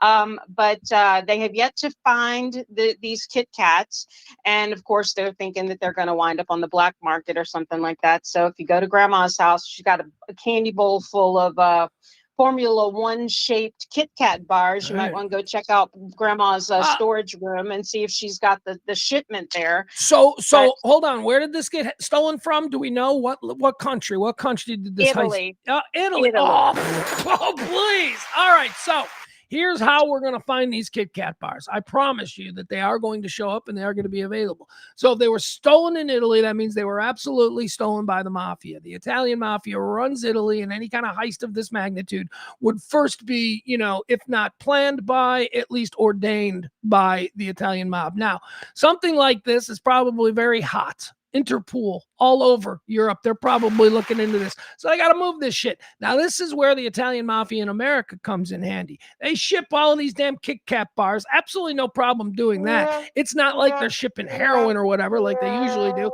They'll be able to get the Kit Kat bars through. But here's where we're going to start seeing them. Go into the worst convenience store in the worst neighborhood in any American big city, and you will find Formula One Kit Kat bars. Formula One Kit Kat bars. That's right. So I did send you a little something because there's been several brands who have put out some memes now in response to this. It's creating some levity around this problem. If you want to share some of that, it's kind of cute. But yeah, I thought you'd find that interesting that the Kit Kat bars, 12 tons worth, has been stolen. And if you see any Formula One shaped Kit Kat bars rolling around, those are stolen. And Kit Kat has put a barcode that you can scan these that they'll track where the movement of these things, where they matriculate out to across the globe. But yeah, interesting little story there. I saved it. I got it up there. I did want to mention more about, you get that reference, right? You've been into convenience stores in bad neighborhoods, right? Where everything the ones is where just, you can buy Kratom. Yeah, those ones. Yeah, well, you can buy that anywhere in Illinois. But yeah, no, like it's also, they have you ever seen the whole selection of, all right, you know how we eat Pringles and Lay's and stuff like that? Have you ever heard of the company that markets hip hop chips? Mm-hmm. Oh my God. Those are big here. Those are really big here because they have some of these local Southern dirty rappers that they're big here. Every convenience store you walk into has the Master P chips and all that. Yeah. It's weird. It's like, I just want a bag of Lay's. Can I get a bag of Lay's? And they're like, no, but you can get some Chance the Rapper Dill potato chips. And I'm like, okay. Yeah. All right, let's look at some of these. It says related brands. Some of the brand responses to the Kit Kat heist are actually hilarious. All right, what's this first one? Okay, what are we looking at? This says official statement. Looks like Domino's. Some of the hold on. I don't know what this is. I didn't get it. All right, here we go. KFC posted this. KFC, yeah. KFC posted in regard to the Kit Kat heist. Sorry, guys, we were product testing for our 12th herb and spice. Corporate humor. DoorDash says, for legal reasons, this is a joke. DoorDash made out an official statement. They would like us all to know, for legal reasons, it is a joke. The official statement from DoorDash concerning the Kit Kat heist is, hey guys, DoorDash here. Due to a completely random packaging error, we have 12 tons of Kit Kats in our Dash Marts that we can't sell. The good news, all you have to do is go to your DoorDash app and add like 500 to 600 Kit Kats to your cart, and this should resolve itself quickly. Thank you, DoorDash. That's funny. Yeah, for money laundering the Kit Kats for us. Thanks. We appreciate that. Right. Thanks for offering that solution to the mob. We appreciate you. And then they had to tag it with, for legal reasons, this is a joke. Lipton. Well, Lipton, that's still a company? I didn't even know. Yeah, but look, I like that one because Lipton iced tea is a very Southern thing, and so read what they said, which I think is the Southern response, which is laced with hospitality. I'll give you first. I love the Lipton name. There was a girl probably about how long ago did Paris Hilton first darken our doorstep? Early 2000s, maybe 2003. Yeah, 01 maybe. Anyway, it was right after she was in the first cast of The Second City here in Chicago that I missed because I had moved to Dallas. But she did a character, and I remember seeing it live when I came back. She did a character called Candace Lipton And it was obviously a parody of Paris Hilton, but she was the Lipton tea heir. It was just very funny. Anyway, I'm sorry. I didn't even know Lipton was still a company. But anyway, Lipton's official statement says, we would like to share our thoughts and condolences with Kit Kat following their recent sad news. Due to the gravity of the situation, we will be offering 1,000 bottles of Lipton iced tea to anyone who can provide new and or material valuable information about the case. You're sincerely, Lipton. There you go. Southern hospitality at its finest. You help us find it, we'll give you some tea. Exactly. Denny's got involved. Denny's official statement. We would like to make one thing clear. Whatever happened to those Kit Kats happened between 1:30 a.m. and 4 a.m. and we were very busy. That's a good one. Denny's, that's a good one. No further questions. There you go. Denny's is good. Tampa International Airport getting involved. They say their official statement on the Kit Kat heist goes as follows. Our hearts go out to our friends at Kit Kat during this difficult time in their company's history. In unrelated news, Phoebe will be giving out little pieces of chocolate ahead of Easter for anyone who wants to have a break. All right, that was stupid. I don't know what Phoebe is, but I don't fly through Tampa Air Force. I don't know. Is that some sort of mascot at the Tampa airport? Yeah, the airport. All right, we're going to move on. We got a bunch of them. They were cute. Thank you for the Kit Kat story. All right, Maddie, you, I don't know, come back in a couple of days. Yeah, be on the lookout for the Formula One cars. We got something else. There you go. All right, thank you. That's Maddie. Maddie appears a couple times a week whenever she's got some good stuff, or I just need someone to talk to, either or. That's the situation we're facing today. Thank you to Maddie.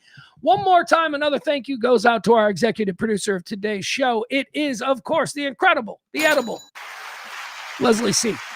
Leslie C., thank you so much. She was the big tipper yesterday. We are in a pledge week. We are asking for your tips to help support this kind of talk radio every day since 2005. We need the big hitters to step up, so please help us if you can. All right. Here's how you do it. You just drop a little something there in the Cash App or in the Venmo. Let's keep going with the show here. Let's see. What else do I want to talk about? We've got so much that I want to talk about. Oh, let's do you guys want to do the Reacher video? You guys want to talk about the whole Reacher situation? Alan Rickman. None of you people in the chat room helped me on this, by the way. For all I know. I don't know. Maybe I didn't look that close. Anyway, the guy who plays Reacher, right? We know this dude. Alan. We all know the guy who plays Reacher. He made some news last week when he got into a brouhaha with a neighbor. Apparently, there was video circulating. It went viral of the Reacher dude beating the hell out of some neighbor, just like cracking him.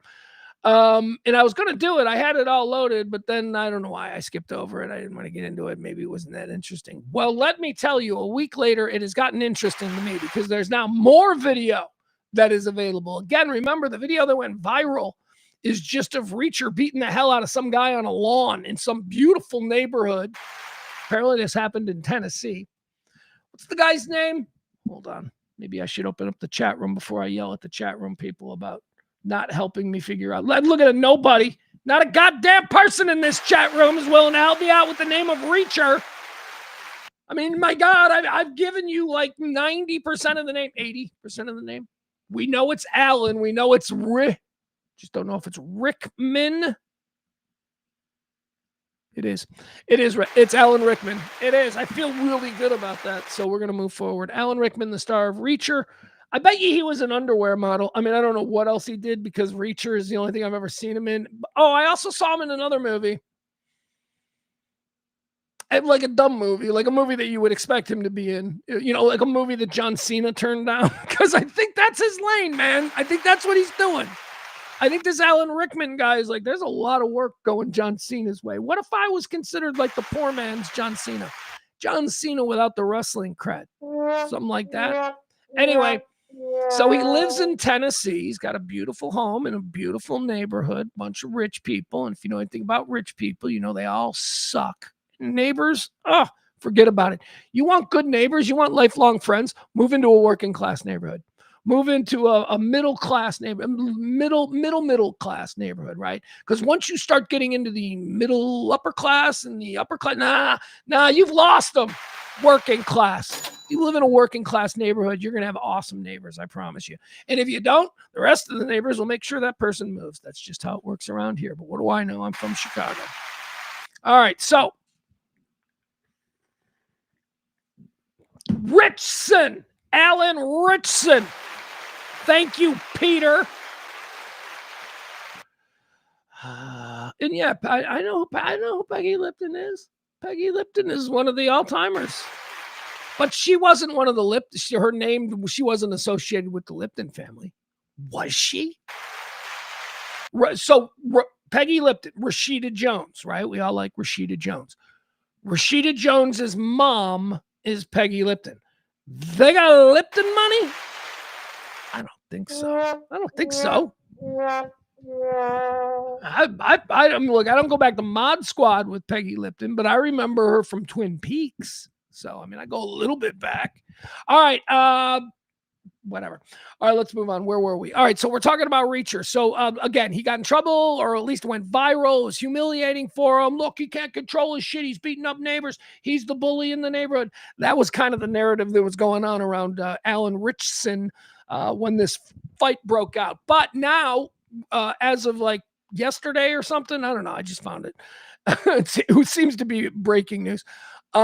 There's new video because what hadn't been reported before was that Alan Richson himself was wearing a camera. You know, you see these guys on motorcycles, they have the cameras either on their helmet or somewhere else. Well, he had one of these things right in the center of his chest where his phone went, and he was recording everything. So although the viral video made it look like Reacher is an asshole in the neighborhood, we now have another much more detailed look at the events as they rolled out. And it's a much different story. So that's what I want to show you here right now. Okay. So what I did was, because there were so many different pieces of the video that I wanted to show you individually and comment on, that I ended up just pulling. Hold on. Where is it? Okay. I ended up just pulling something from somebody. I can't find it. I mean, I can find it. I just can't get to it because, I don't know if you've ever heard my rants about how much Google Drive sucks to navigate for me, and I don't know why that is. I can't be the only one. All right, here we go. So I kind of pilfered this from Law and Crime. Nobody balding. I shaved my head. All right, here, let's watch this. Let me see. We'll just see if I can find the video. Hold on, give me a second. Because I don't want all the nonsense. I don't want all the pre-produced bullshit. I want to watch the actual video. Okay. So we'll go. I'm just going to show you. Let me fast forward. So I'm just going to show you like the police body cam. All right, that's enough. Let's go.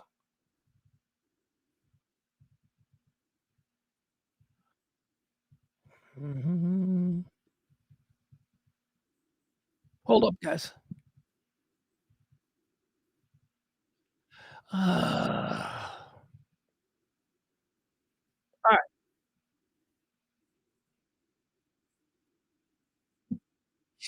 Give me a second. I'm having more trouble with this than I thought.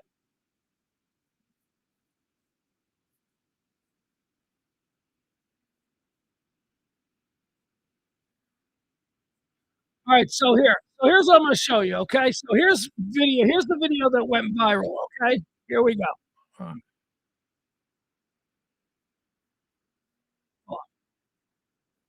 right. I don't have the video. Bear with me. We're not going anywhere. My afternoon opened up.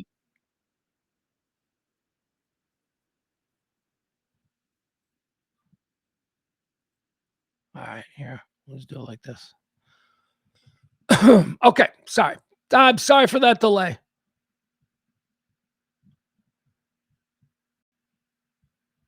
Boom. All right, here we go. Let's just watch a little bit of this. All right, so this is the Reacher dude in the white, right? This is the video that went viral. There you go. Reacher's in white. That's the neighbor.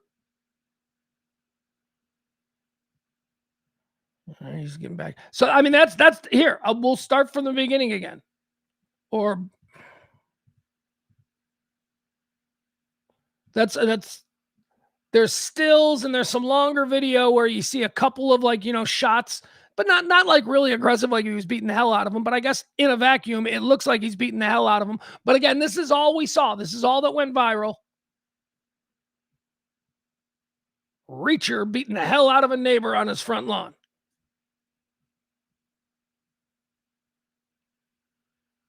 What a bully. That's why Tennessee don't need these Hollywood stars coming in making trouble. All right, here, let's watch more video. Maybe there's more with sound.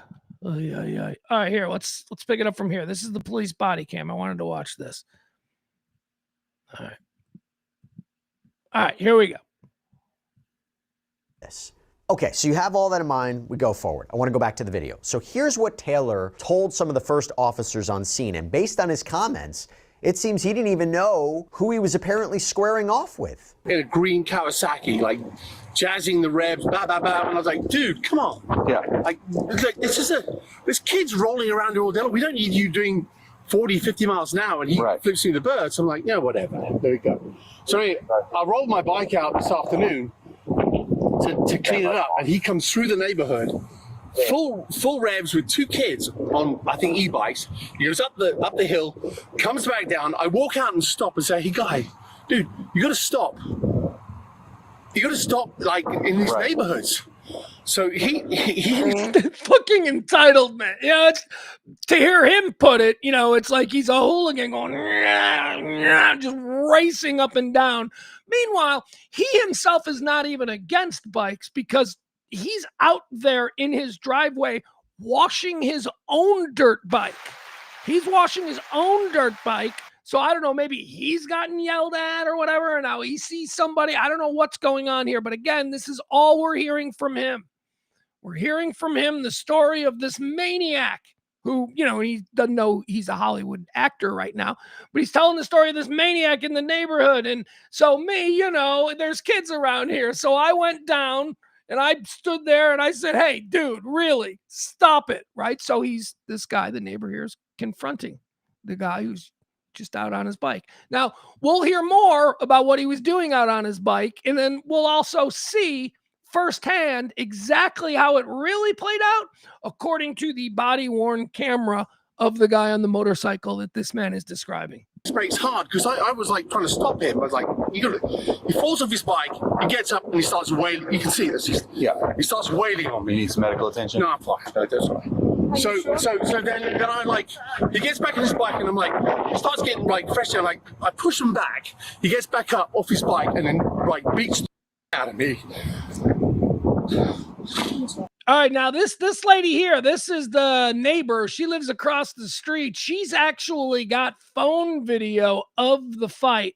So the clip that went viral, this is her video. Her video went viral. Now, again, it doesn't capture the entire thing from beginning, but it does pick up with the star of Reacher beating this guy's ass on his front lawn here in Tennessee.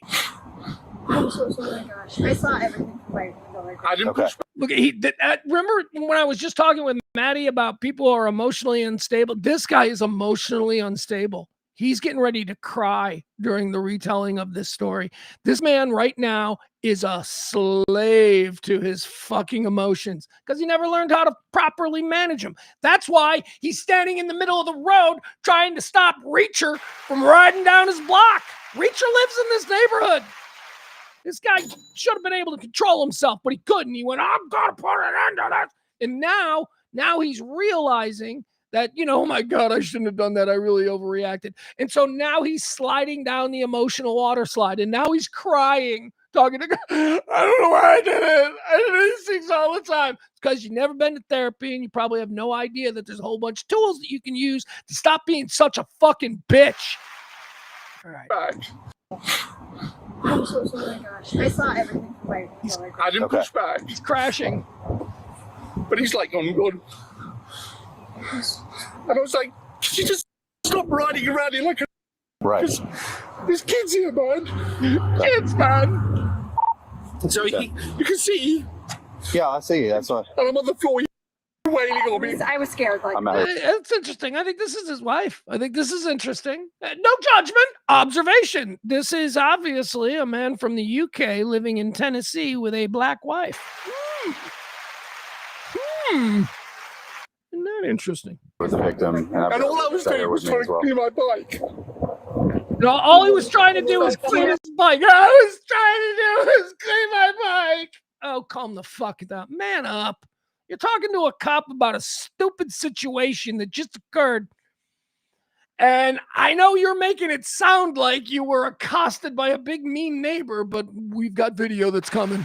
So man up, you little bitch. I'm on the floor wailing on me. I was scared. Like, I'm out here with a victim, and all I was doing was trying to clean my bike. do you know who it is? Please? I don't know. But you saw him the other day, or right? anything? Sorry? Did you get a tag on the green? No.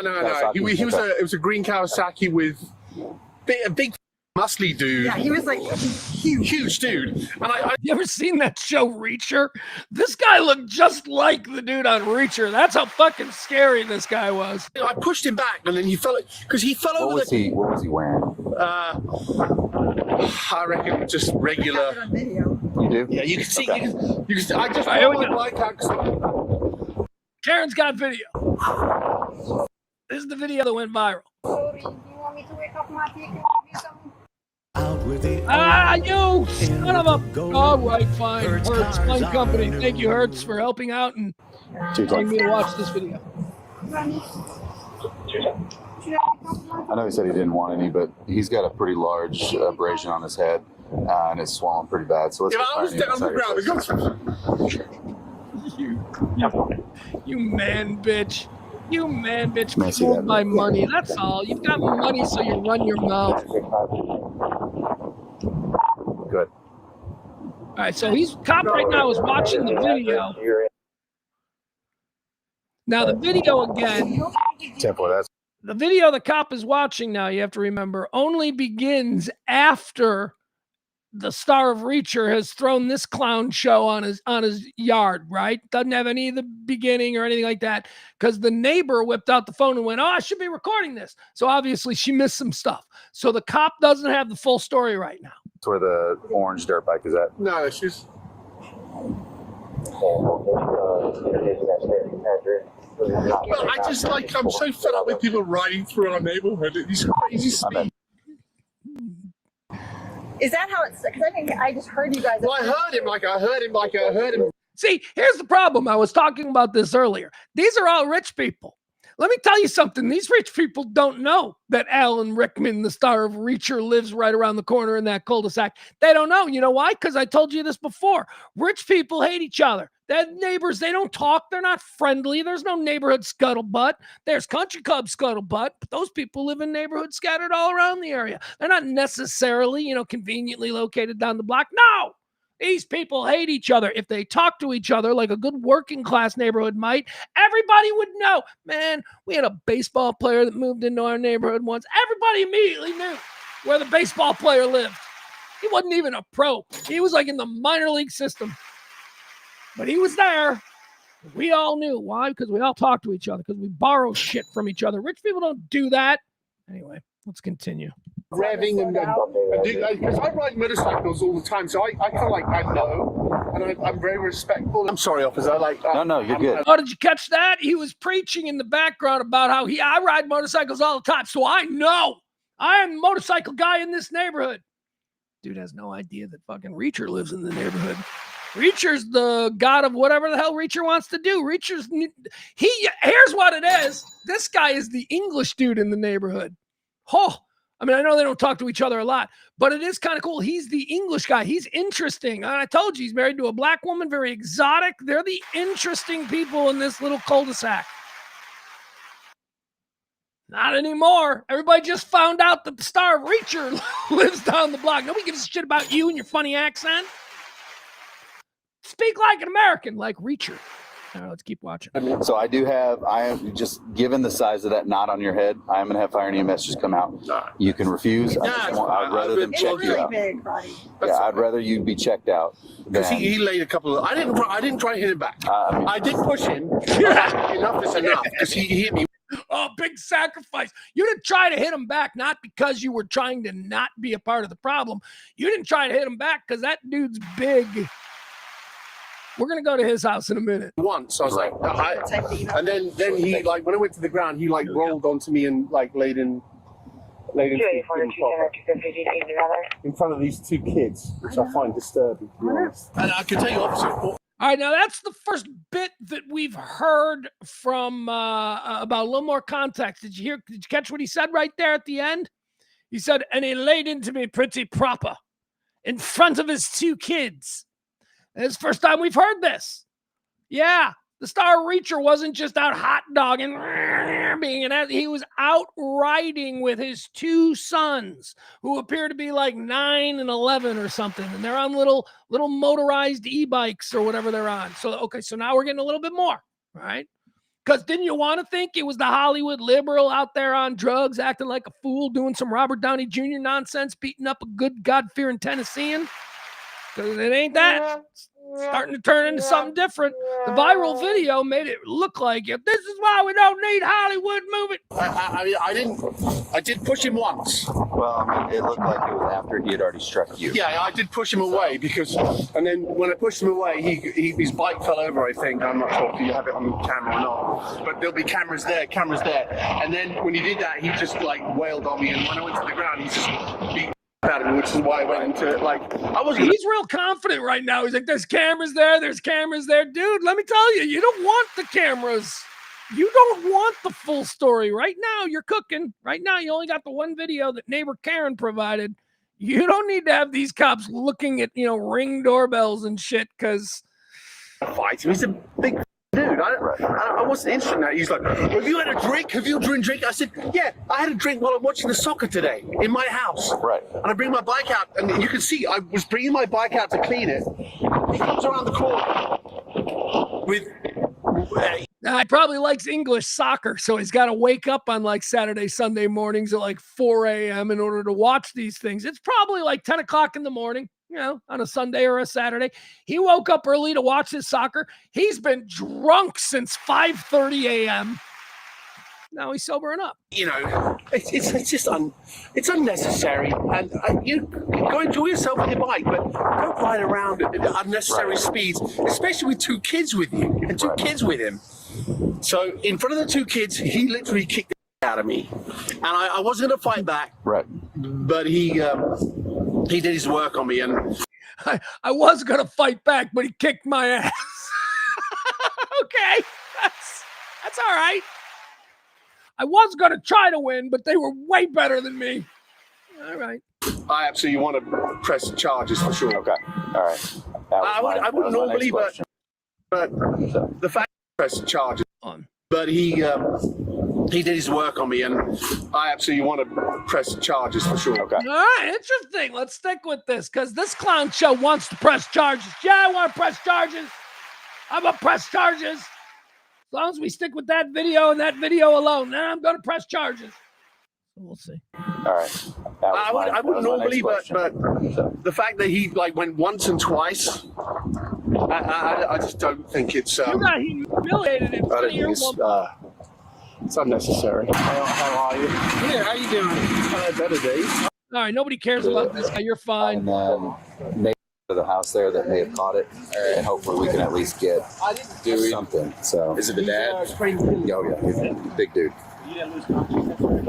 So then a sergeant arrives on scene and figures out it was likely Alan Ritson involved in this altercation.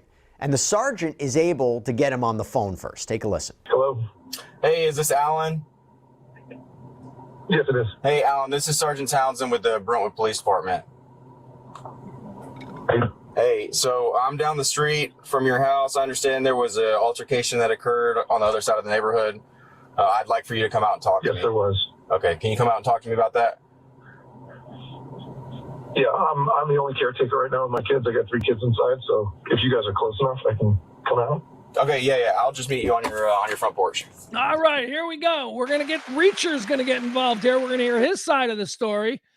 Here we go. Hey, good. How are you? I'm good. I'm just trying to contact. Look at Reacher's house. Reacher's got a nice house in Tennessee. Nice neighborhood.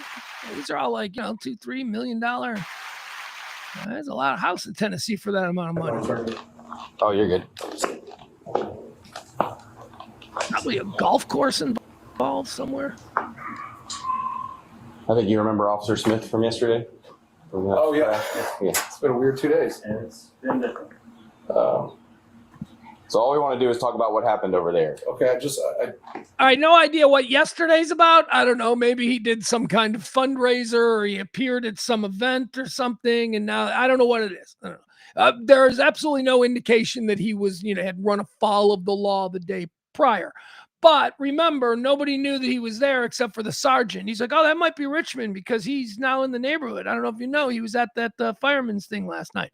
Whatever the situation is. But that's what I think it is. I think that there was something. This is Sunday morning, right? I think that's what they said. So I think there was something Saturday evening that maybe he made an appearance at locally. Okay.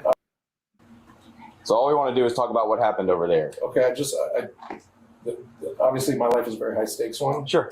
Very public, so I think I need my attorney to just be privy to this. Richardson seems to try to get his lawyer on the phone, but it's a Sunday and he doesn't answer. And a quick note here, the sergeant makes reference to his fellow officer possibly being recognizable from yesterday, and Alan Richardson says he remembers her, but there's no further information about what they might be talking about. Could be anything, just wanted to highlight that. Now at first, Richardson seems kind of hesitant to answer any questions. In fact, this is according to the incident report too, they make note of that. But when the sergeant brings up the witness video, Richardson says he also caught the whole thing on his cell phone, which had been strapped to his chest. Yeah. There's video of the incident, right? It doesn't show the whatever started it, but it does show you beating him up pretty good. Did he cut out the rest? This was from a neighbor. I'm just letting you know Did he cut out the part where he shoved me off the bike? So this isn't from him. This is from a third party witness. Was it cut though? Was it edited? No. So you would have seen him shove me off my bike after I tried to leave peacefully. No, so I'm not accusing you of anything. I know, but like, I'm just saying. What have you seen though? Because if you didn't see that part, the rest doesn't make sense. So all I see is you beating up on him in the grass, right? You missed the rest. Which is why I'm here, because it doesn't look good for you, and I want to figure out what happened before that. I'll show you, dude. Let's just watch it together. Okay, let's watch. You also need to do a toxicology report. He smells like alcohol. Okay. This is it. Yeah, is that your blood? Do you need medical attention or anything like that? It's on your elbow. Yeah, I felt pretty hard. You can sit right here. All right, hold on. Here we go. Look at what he... Here's the video. Here's his body-worn video. So let's take a look at what he apparently showed the police. Kidding me, dude? Are you kidding me, bro? For what? For what? For what? Stand in front of a bike again, dude. For doing what? You threatened my safety, bro. Are you kidding me? I should knock you the fuck out right now. Go ahead, knock me out. Go ahead. I've called the BPD. I've called them already because you'll be driving around this neighborhood like a lunatic. Ruining, there's kids riding around here. Go ahead. It's all on camera. Go ahead. Are you drunk right now, bro? Go ahead. Are you drunk? Kids riding around this drunk. All right, here, let's watch it from the beginning. Because it's this part here that most interesting. So he has to bail the bike because he applied the brake. Well, you'll see what happens. The guy jumps out in front of him and he either hits him or he has to do what happens here. I'd be pissed too if this is my bike. What the fuck, man? Let's take a look at what he apparently... I mean, look at right here. The bike is standing straight up and, he could be going over the handlebars, but he probably knows what he's doing. Anyway, I mean, he had to really stop. I felt pretty hard. You can sit right here. So let's take a look at what he apparently showed the police. Kidding me, dude? Yeah, it looks like he apparently showed the police. Kidding me, dude? Yeah. Okay, so there you go. So he gets thrown off his own motorcycle because he chooses not to run this guy over who decided to jump out into the street. You can tell this because the camera is placed right here, right? This is the constant. This is the angle of the camera. And you see how it tumbles end over end. Apparently showed the police. There. Kidding me, dude? Are you kidding me, bro? For what? For what?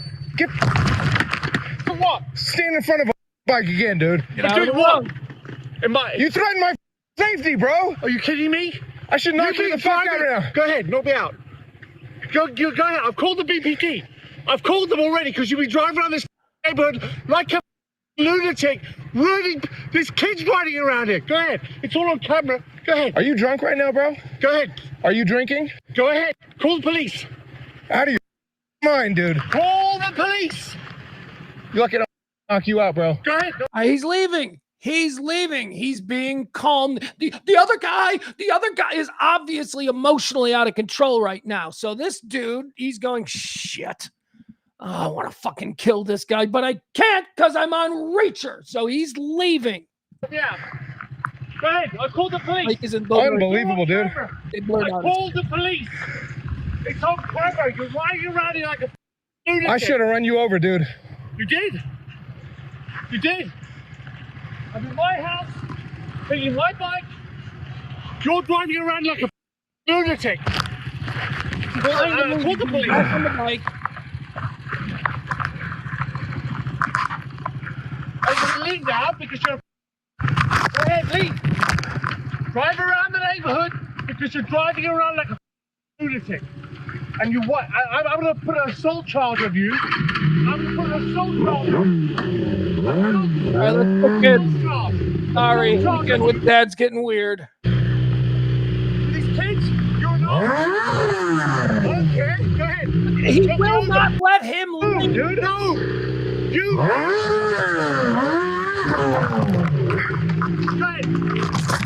Okay. Now we gotta incapacitate him so he can see him. Stay down. Stay down. All right, so this is the video that went viral. We're just seeing it from a different perspective. The video that went viral appeared to show him. There was no sound in that video, but it appeared to show Reacher just beating the fuck out of this guy with no context and no sound. So now we've got a little bit more context, and we're also going to hear the sound. Out of your goddamn mind. What? Stay down. Stay down. Stupid. Remember, and I don't think this can be stressed enough because I've been in a situation like this. He's with his kids.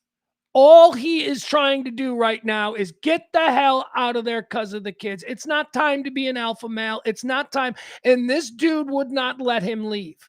This dude, again, is standing in front of him. So he made the decision, I've got to physically remove this dude from the roadway. And that's what I believe he's doing here. That's assault. That's assault. Go ahead. His light, beautiful light laying on its side. I'm calling police. It's on camera. That's assault.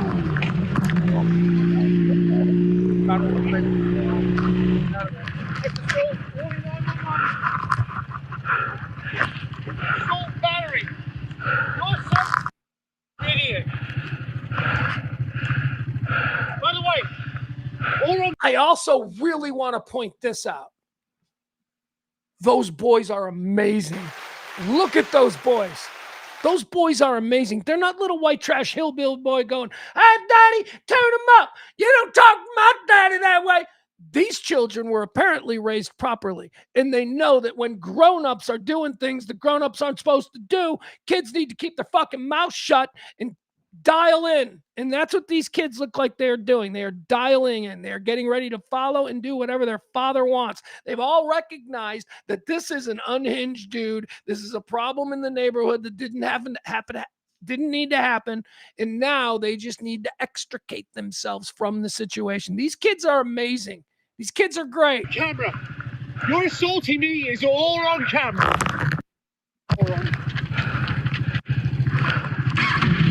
No matter who the adult is, these kids have been taught not to talk shit to adults. These kids have been taught manners. That's amazing.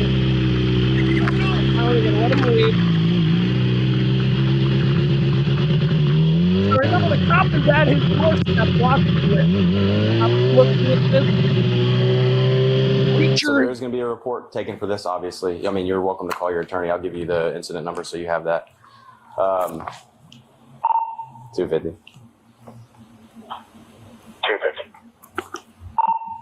Can you pull a case number if there hasn't been one pulled already? I would like a toxicology report. Hold on, that's a part of this. So it's not. The whole thing is that my neighbor was drunk on a Sunday morning and he started, getting involved where he shouldn't have been. And this whole thing started because he was drunk. All right. That's what we don't need to do anymore.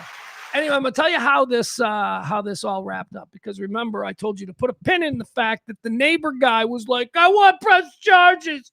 I want press charges. So then the cops go over to Reacher's house to try and figure out, well, okay, this guy wants to press charges.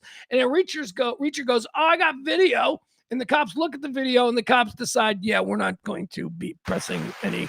This was obviously self-defense. So the DA then, and this was the news of this week, the DA then decided that they were not going to press charges against Alan Rickman, because the DA's view of it was the same with the investigative police, which was this was self-defense and the neighbor was out of line. Now, remember I told you to put a flag in, because the neighbor was like, I want to press charges. So at this point, the DA went to Reacher and said, look, we've made a determination that you acted in self-defense and that guy actually battered you when you fell off your bike. Do you want to press charges against him? Because we will pursue those charges. And Reacher said no. Reacher was like, no. It's like, no, that guy's just a dick. Anyway, all's well that ends well. Like I said, if you had seen the original viral video from a week ago, you'd be like, Reacher's a dick. He just big times and beats up his name. No. A little bit of time passes. We got a little bit of context to it. We got another video that we didn't know was out there. And now all of a sudden we see. All right. What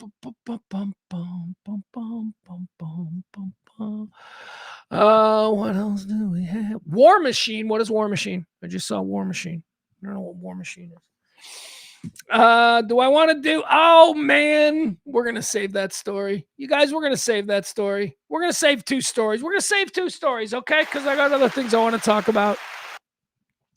The two stories that we're gonna save is the two teachers, one student. Two teachers, one lifetime traumatized victim. We'll do that story tomorrow. At this point, these are evergreens. Anyway, this is a good one.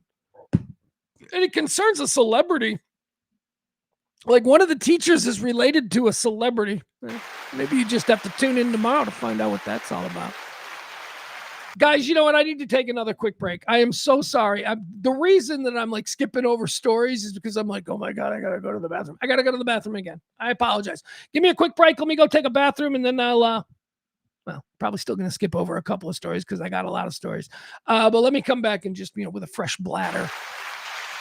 We'll go through the final 100 yards of this show. I want to remind you, we have an executive producer. Our executive producer of today's show is none other than the always dependable Leslie C. Thank you to the people that I depend on every month. You know who you are. You guys are awesome.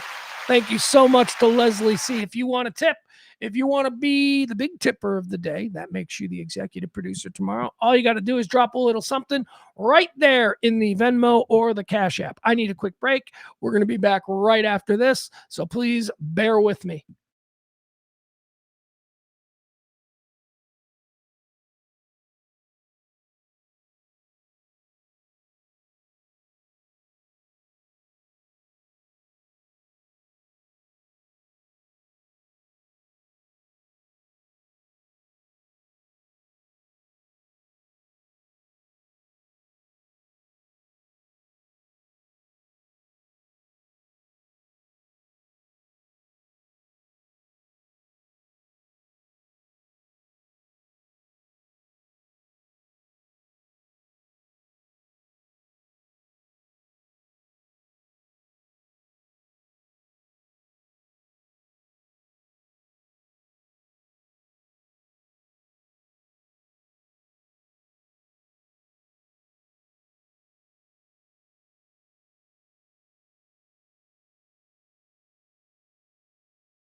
All right. Sorry, guys. Get comfortable again. All right. So we are back. And once again, thanks again to our executive producer of today's show, the always, as I say, dependable Leslie C. Thank you, Leslie. All right. And thank you for all you guys let me go. Ooh, what is the temperature here? Well, this is truly for my own edification. Let's see. What is the temperature here? I can't. It's 65. Look at this. 60. Oh, look at us at 65. Well, let's celebrate. It's like 32 degrees yesterday. Oh, yikes.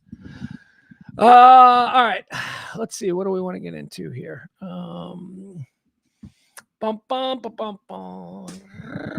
Oh, let's show this. Okay, another piece of video that we can break down here. Baseball fight. There was a baseball fight last night. It concerned a couple of people that I like. It primarily concerned Reynaldo Lopez and I'm going to call him Jorge Soler. All right. But the real person that I want to talk about, the real person that I want to focus on is a former catcher. I want to focus on the absolutely disgusting behavior from former Texas Rangers legend. Legend. He's got a World Series ring. He was an all-star, right? Wasn't he? Heim was good. Heim was good until he wasn't. And, then the batting average dropped. But whatever. It's fine. Whatever. Anyway, here, I want to show this to you last night. This game. Hold on. We'll make it. I love a good baseball fight. It's like my favorite because trust me, nobody wants to fight. Nobody actually wants to land punches in a baseball fight. All right. Are we saying it? Yeah. Okay. So here it is. This is Atlanta. This is the Atlanta Braves taking on the California Angels. Jeez, look at me. Oh, my God. The Anaheim Angels. Now, taking on, of course, the Los Angeles. Let's run this back. Well, here's. Yeah, look at all the time that evaporates. All right. So we've got Jorge Soler. Let's call him Jorge Soler. We've got Jorge Soler of the Angels. He's at the plate. And this is Reynaldo Lopez, the pitcher for the Atlanta Braves. Reynaldo Lopez, I got a lot of affection for. He was a longtime Chicago White Sox pitcher. When he was good, he was really good. And when he was bad, well, that's why he's no longer a White Sox pitcher. But my point is this. I like Raylo, and Raylo is very, very intimidating. Raylo's whole vibe is that he's just scary. That's what he does. So he's trying to pull the Raylo bullshit here on Jorge Soler. Let's watch what happens. That's how the fight started. Right here, just staring back. Let's run this back. Yeah, look at all the time that evaporated here, just staring at each other. All right, here we go. All right, yeah, now this is baseball. This is baseball ballet. All right, they're staring at each other. Raylo isn't taking the mound. The batter isn't taking the box. They're just staring at each other. They're just being alphas, and I fucking love it. This is baseball voodoo. This is all the weird little shit that these grown men do that make the rest of us go, yeah, baseball's weird, and I love it. Guys are just staring at each other so performatively. Anyway, so as Lopez makes his break from this little performative endeavor, Lopez says something as he starts to walk back towards the mound. Walking back towards the mound and taking your position signals that this is over. All right, but Soler, he doesn't want no, he's not going to let him get the last word. So that's what we just saw. We saw Raylo mouth something, thinking it was over, and then Soler going, it ain't over. Hold on, here we go. It's over and so it's like, yeah, no, it ain't over. It's over. I say it is. All right, here they go. This is typical baseball stuff, and now it is not typical baseball stuff. Now it is a disgrace. Pitchers everywhere. As quickly as possible as well. So I'll tell you what. We'll break it down. Let's see what happens here. Okay, so Raylo gets out of there. The pitcher's got to get out of there. Your job, if you're on defense when the fight breaks out, okay? If you are the... Let me explain how this works. If a baseball fight like this breaks out and you're on defense, okay, It's not about throwing punches and knocking guys out and everybody squaring up against their counterpart. No, that's not what it's about. What it is about, if you are on defense, is get your pitcher the fuck out of there. Get your pitcher out of there. Fight for your pitcher. Get him out of there. They do a very nice job of doing that. Everybody's job on the defense, and even those sons of bitches who are coming running in from the bullpen, I love that when the doors open. You see all the fat guys you come running in their sweats. They're like, we'll fight too. I love that. All right. Everybody's job is to protect your pitcher because you don't need him, getting an arm strain because he was punching somebody in the face. Anyway, that's everybody's job except one guy. One guy on the defense has a different job than everybody else. That's the catcher. Okay? The catcher's job is this. Don't let that guy get to your back. Don't let that guy engage and chase your pitcher away. You must slow him down. Famously, and this is one of the greatest example of a catcher who knew the assignment. The famous Texas Rangers Robin Ventura fight. Pudge Rodriguez is the real badass in that fight. The way that Pudge Rodriguez represents the tools of ignorance. He jumps. He's on Robin Ventura's back. Anyway, it's fantastic. Watch what Jonah Heim does here. Jonah Heim gives up on the whole thing. Forgets he's a catcher. Forgets his number one job now. Luckily, nothing terrible happened. Here, we'll break it down for you. All right. All right, here we go. All right, so right now, maybe he caught him off guard, and possibly Jonah Heim, who is the catcher here, possibly the ump is in the way, right?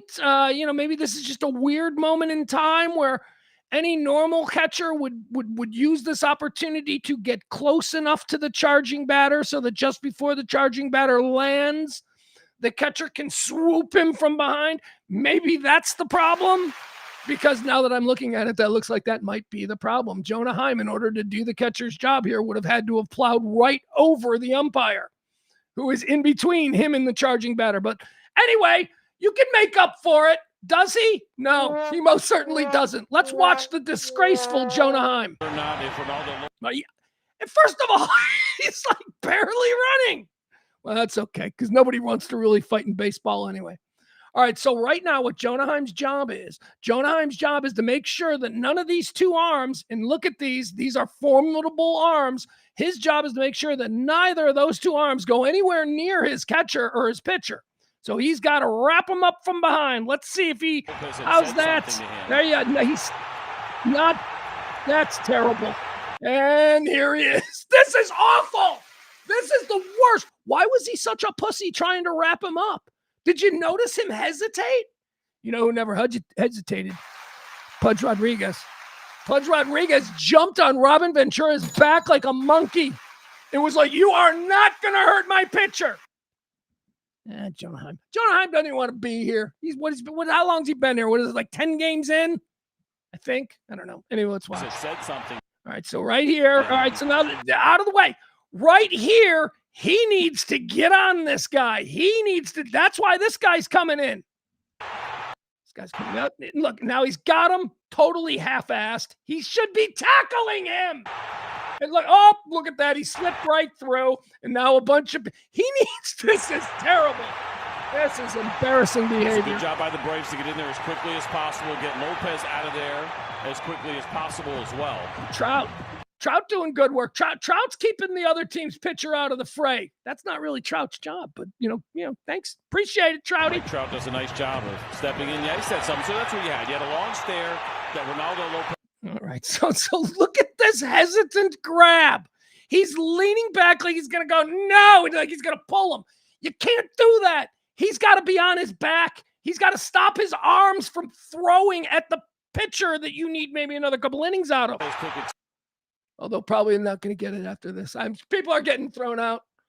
Right here, look at him. I'm going to hold your arm. Nope, that didn't work.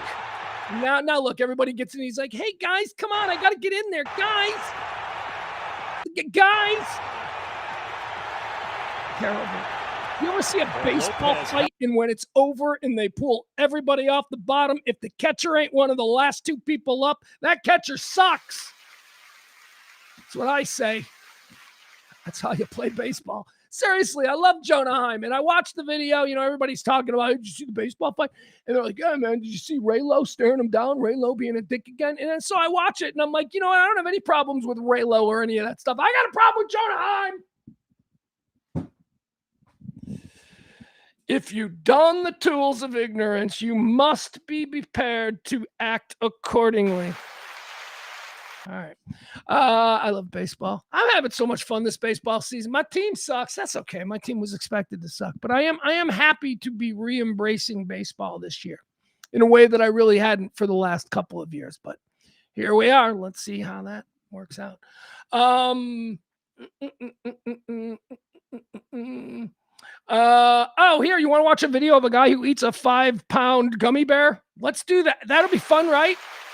All right, so, you know, we point these out, and this kind of started out for me as sort of an addendum to yesterday's story about the guy who the shark bite, you know, the irritating social media guy, big muscly black dude who takes big giant bites out of food and then dances, and we all think it's hysterical. Oh God, it's so humiliating.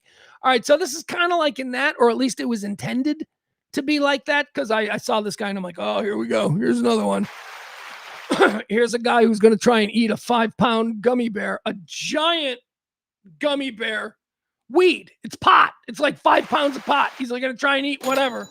I'm like, oh, really? This guy's going to go on TikTok and try and eat 5 pounds of weed or whatever it is. That's not even the right number. I'm just throwing it out there because really, for the sake of this story being told, all you need to know is it's a fucking ridiculous amount. I mean, you're going to see how much, because we're going to show the video. So I'm thinking, I'm like, oh, here, this guy, he's just doing this for clicks. But then I watched the video and I'm like, huh, that was interesting. Because let me tell you, that is probably exactly how it would go down. I don't think he's faking. I think he is absolutely, he did it. He wasn't faking. He just said, hey, I'm going to eat this 5-pound gummy bear. I'm going to leave the cameras rolling. And then we'll edit it all together so you can see how the next week of my life played out, which is true. Man, you guys got to be careful with gummies. Now, my Texas friends, I know you're familiar with the gummies, and you still get them there, I guess, in some. No, can you still get them there, I guess? Like at the hemp shops and stuff? Probably. And those are very good, and they're the same thing. But gummies are everywhere up here because weed is legal here, and I don't know. It's just so weird. So, I mean, I hear from people all the time that say, yeah, man, I ate too many gummies. We don't know how much is too much anymore. Every individual has to figure out what is like their perfect zone.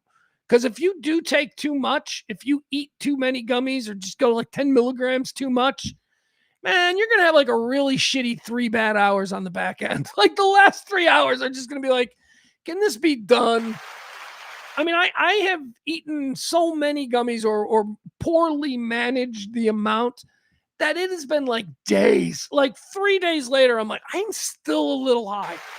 I mean, I'm functioning, but my God, I am still a little high. So let's watch this guy.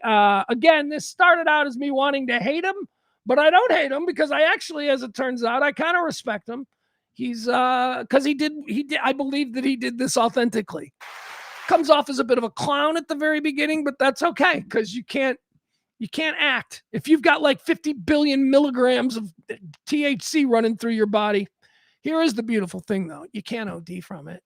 This is just more proof. Like somebody OD'd from pot. Nobody has ever OD'd from pot. It just makes you really irritated. Has anyone ever OD'd from caffeine? Because that's basically what we're talking about. Here we go.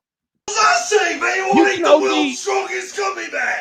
Do you know who I am, kid? Now, let's see if this 5,000 milligram bear can slow me down. Hold on, guys. Mate, just look at the size of this fucking gummy bear. I say, man, you want to eat the world's strongest gummy bear? Do you know who I am, kid? Now, let's see if this 5,000 milligram bear can slow me down, kid. Mate, just look at the size of this fucking gummy bear, kid. All right. He's definitely eating a giant weed gummy bear. One of the hardest challenges I've generally ever done. Now, I've told my cameraman, no matter what, you need to record everything that happens beyond this point. Okay, yeah, you're gonna throw up because that's a lot of sugar, 5 fructose corn syrup. Yeah, you're gonna fucking vomit. You're gonna vomit rainbows first. And then there's this. You'll just what are you doing? fall asleep somewhere. Huh?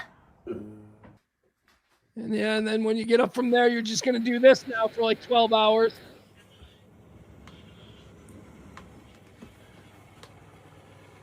So I've just woke up. I think it's about 3 or 4 in the afternoon. I think I've been sleeping for about, I don't know, 20 something hours, and I feel absolutely high still. This has gone well too long. I need it to stop. All right. Anyway, I like that guy because remember in the beginning how like completely shameless he was with the he was being really stupid, and then he legitimately ate way too much, and that act was not going to fly for him. He's like, look, guys, I really did take too much. It's been like a day and a half, and I'm still high. So be careful with the gummies, man. Oh, you know how people take. You want to know how people take too many gummies? I'll tell you exactly how people take too many gummies. It's a rookie mistake. What you'll do is you'll take a gummy. You'll be like, I'd like one. This will be fun. And you take it and you eat it.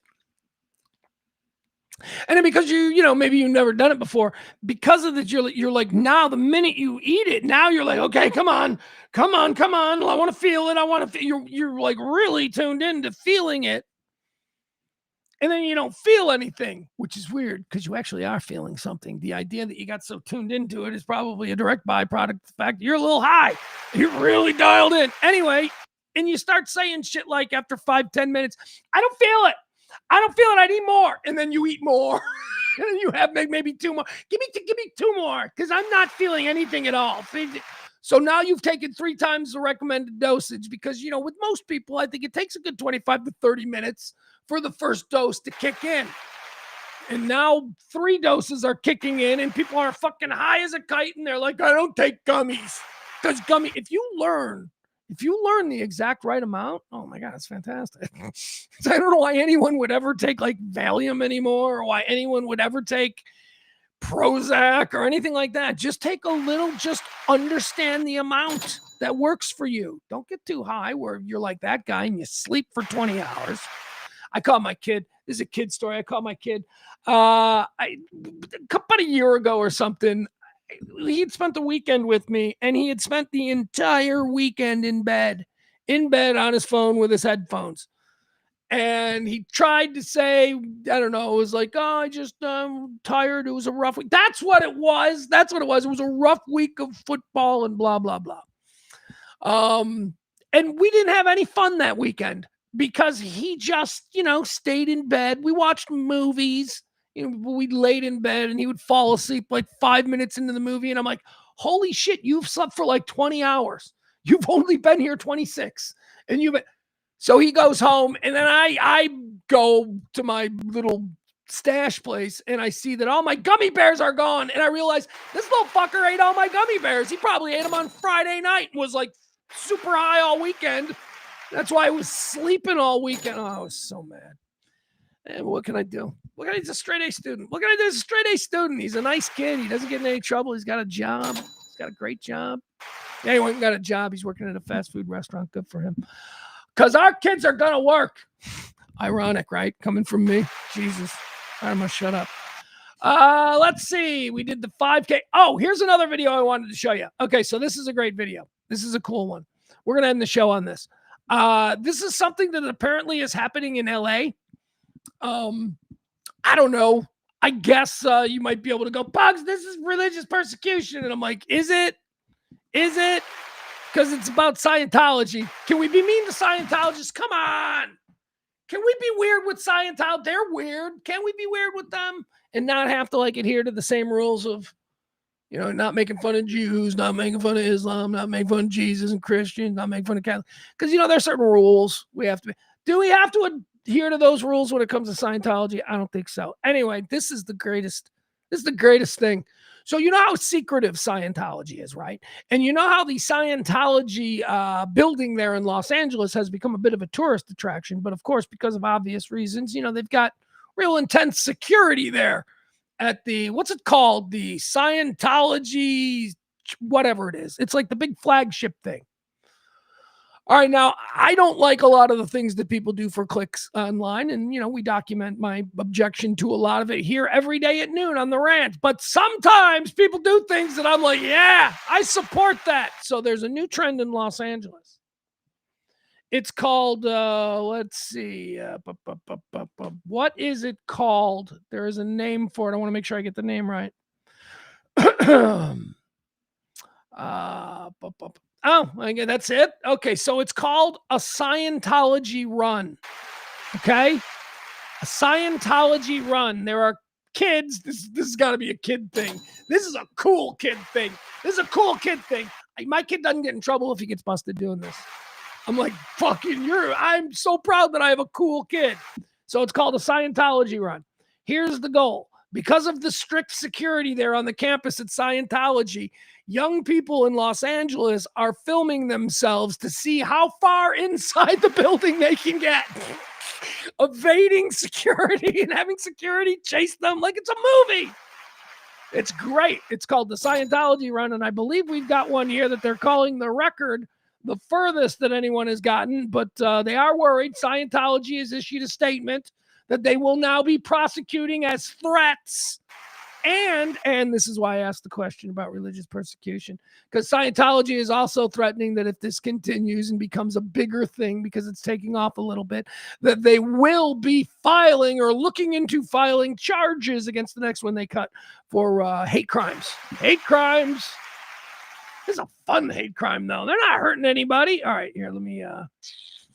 This is, let's show this one. So this is what they look like. This is called a Scientology run. Okay. All right, here you go. And once again, Scientology runs are kids in Los Angeles with body cams running into and evading the security at the Scientology headquarters in Los Angeles. And it's, you know, who can get the furthest into the building. All right, so let's watch it. Here's what it looks like.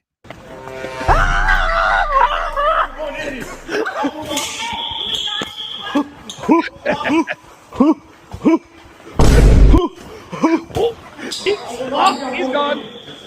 Wow, it's nice in here. Tell your committee, Mr. Yeah, you gotta get out. Okay, I'll leave. Get out. We got kicked out, but the other guy got through.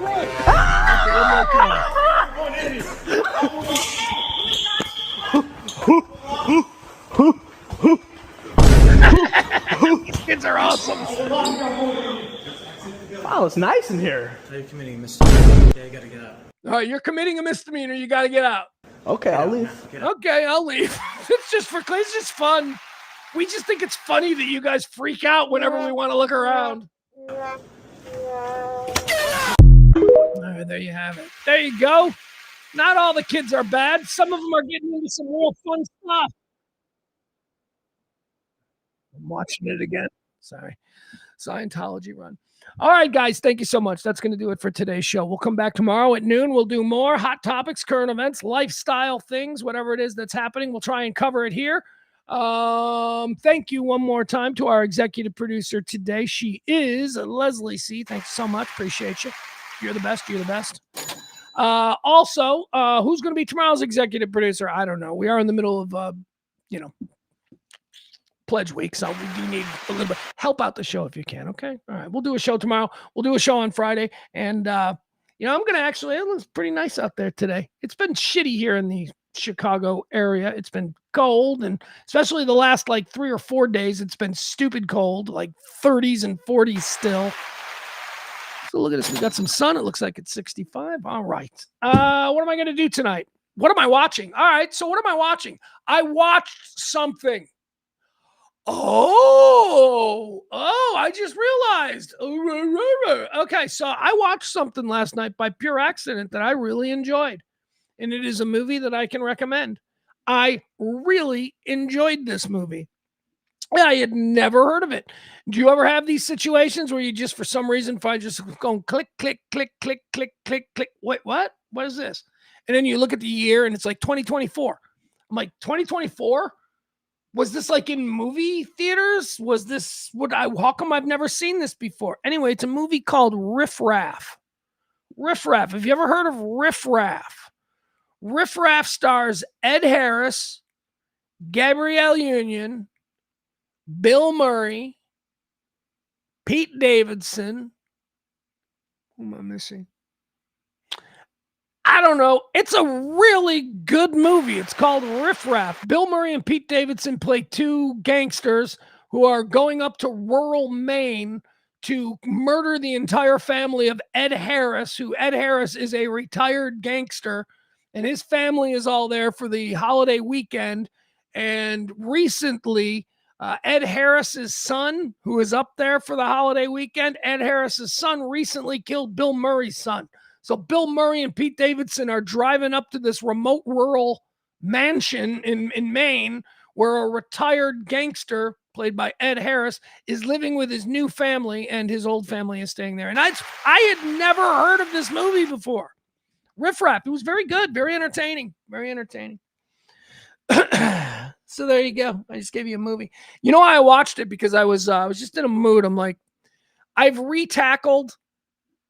Oh God, For All Mankind, such a good show, For All Mankind. But some of the episodes are so heavy. I retackled that series. The new season 5 has begun, so they're posting new episodes every Friday or something for season 5.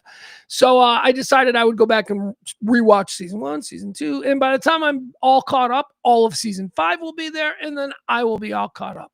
So I told you about how I jumped back into For All Mankind on Apple TV, and yeah, I'm on season 3 now. I'm all the way up to season 3. It's been about a week and a half, and now I'm up to season 3.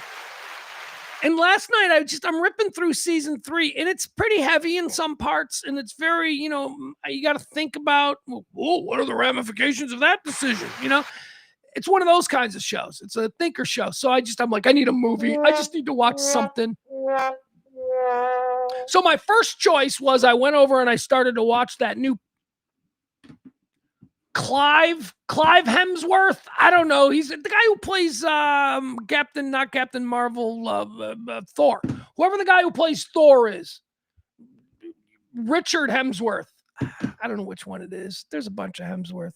Chris Hemsworth, is that Liam Hemsworth? Am I missing the only Hemsworth? Whatever. Anyway, there's a new movie on Netflix called Crime 101, which stars a Hemsworth. And I started to watch that, and I got like 20 minutes into it, and I completely figured out what the entire plot of this thing was and where it was going. And so I went, this is stupid. And that's when I found Riff Raff. Riff Raff was really good. It was funny. Pretty funny. Bill Murray's funny. Bill Murray's funny. What's the guy's name? Bill Pullman. Bill Pullman's got a son. I don't know if you know this or not, because he's kind of famous. He's kind of like a famous young actor. He's like one of the hot young. I think his name is Lewis Pullman. Whatever. He stars in it too. Lewis Pullman is in it too.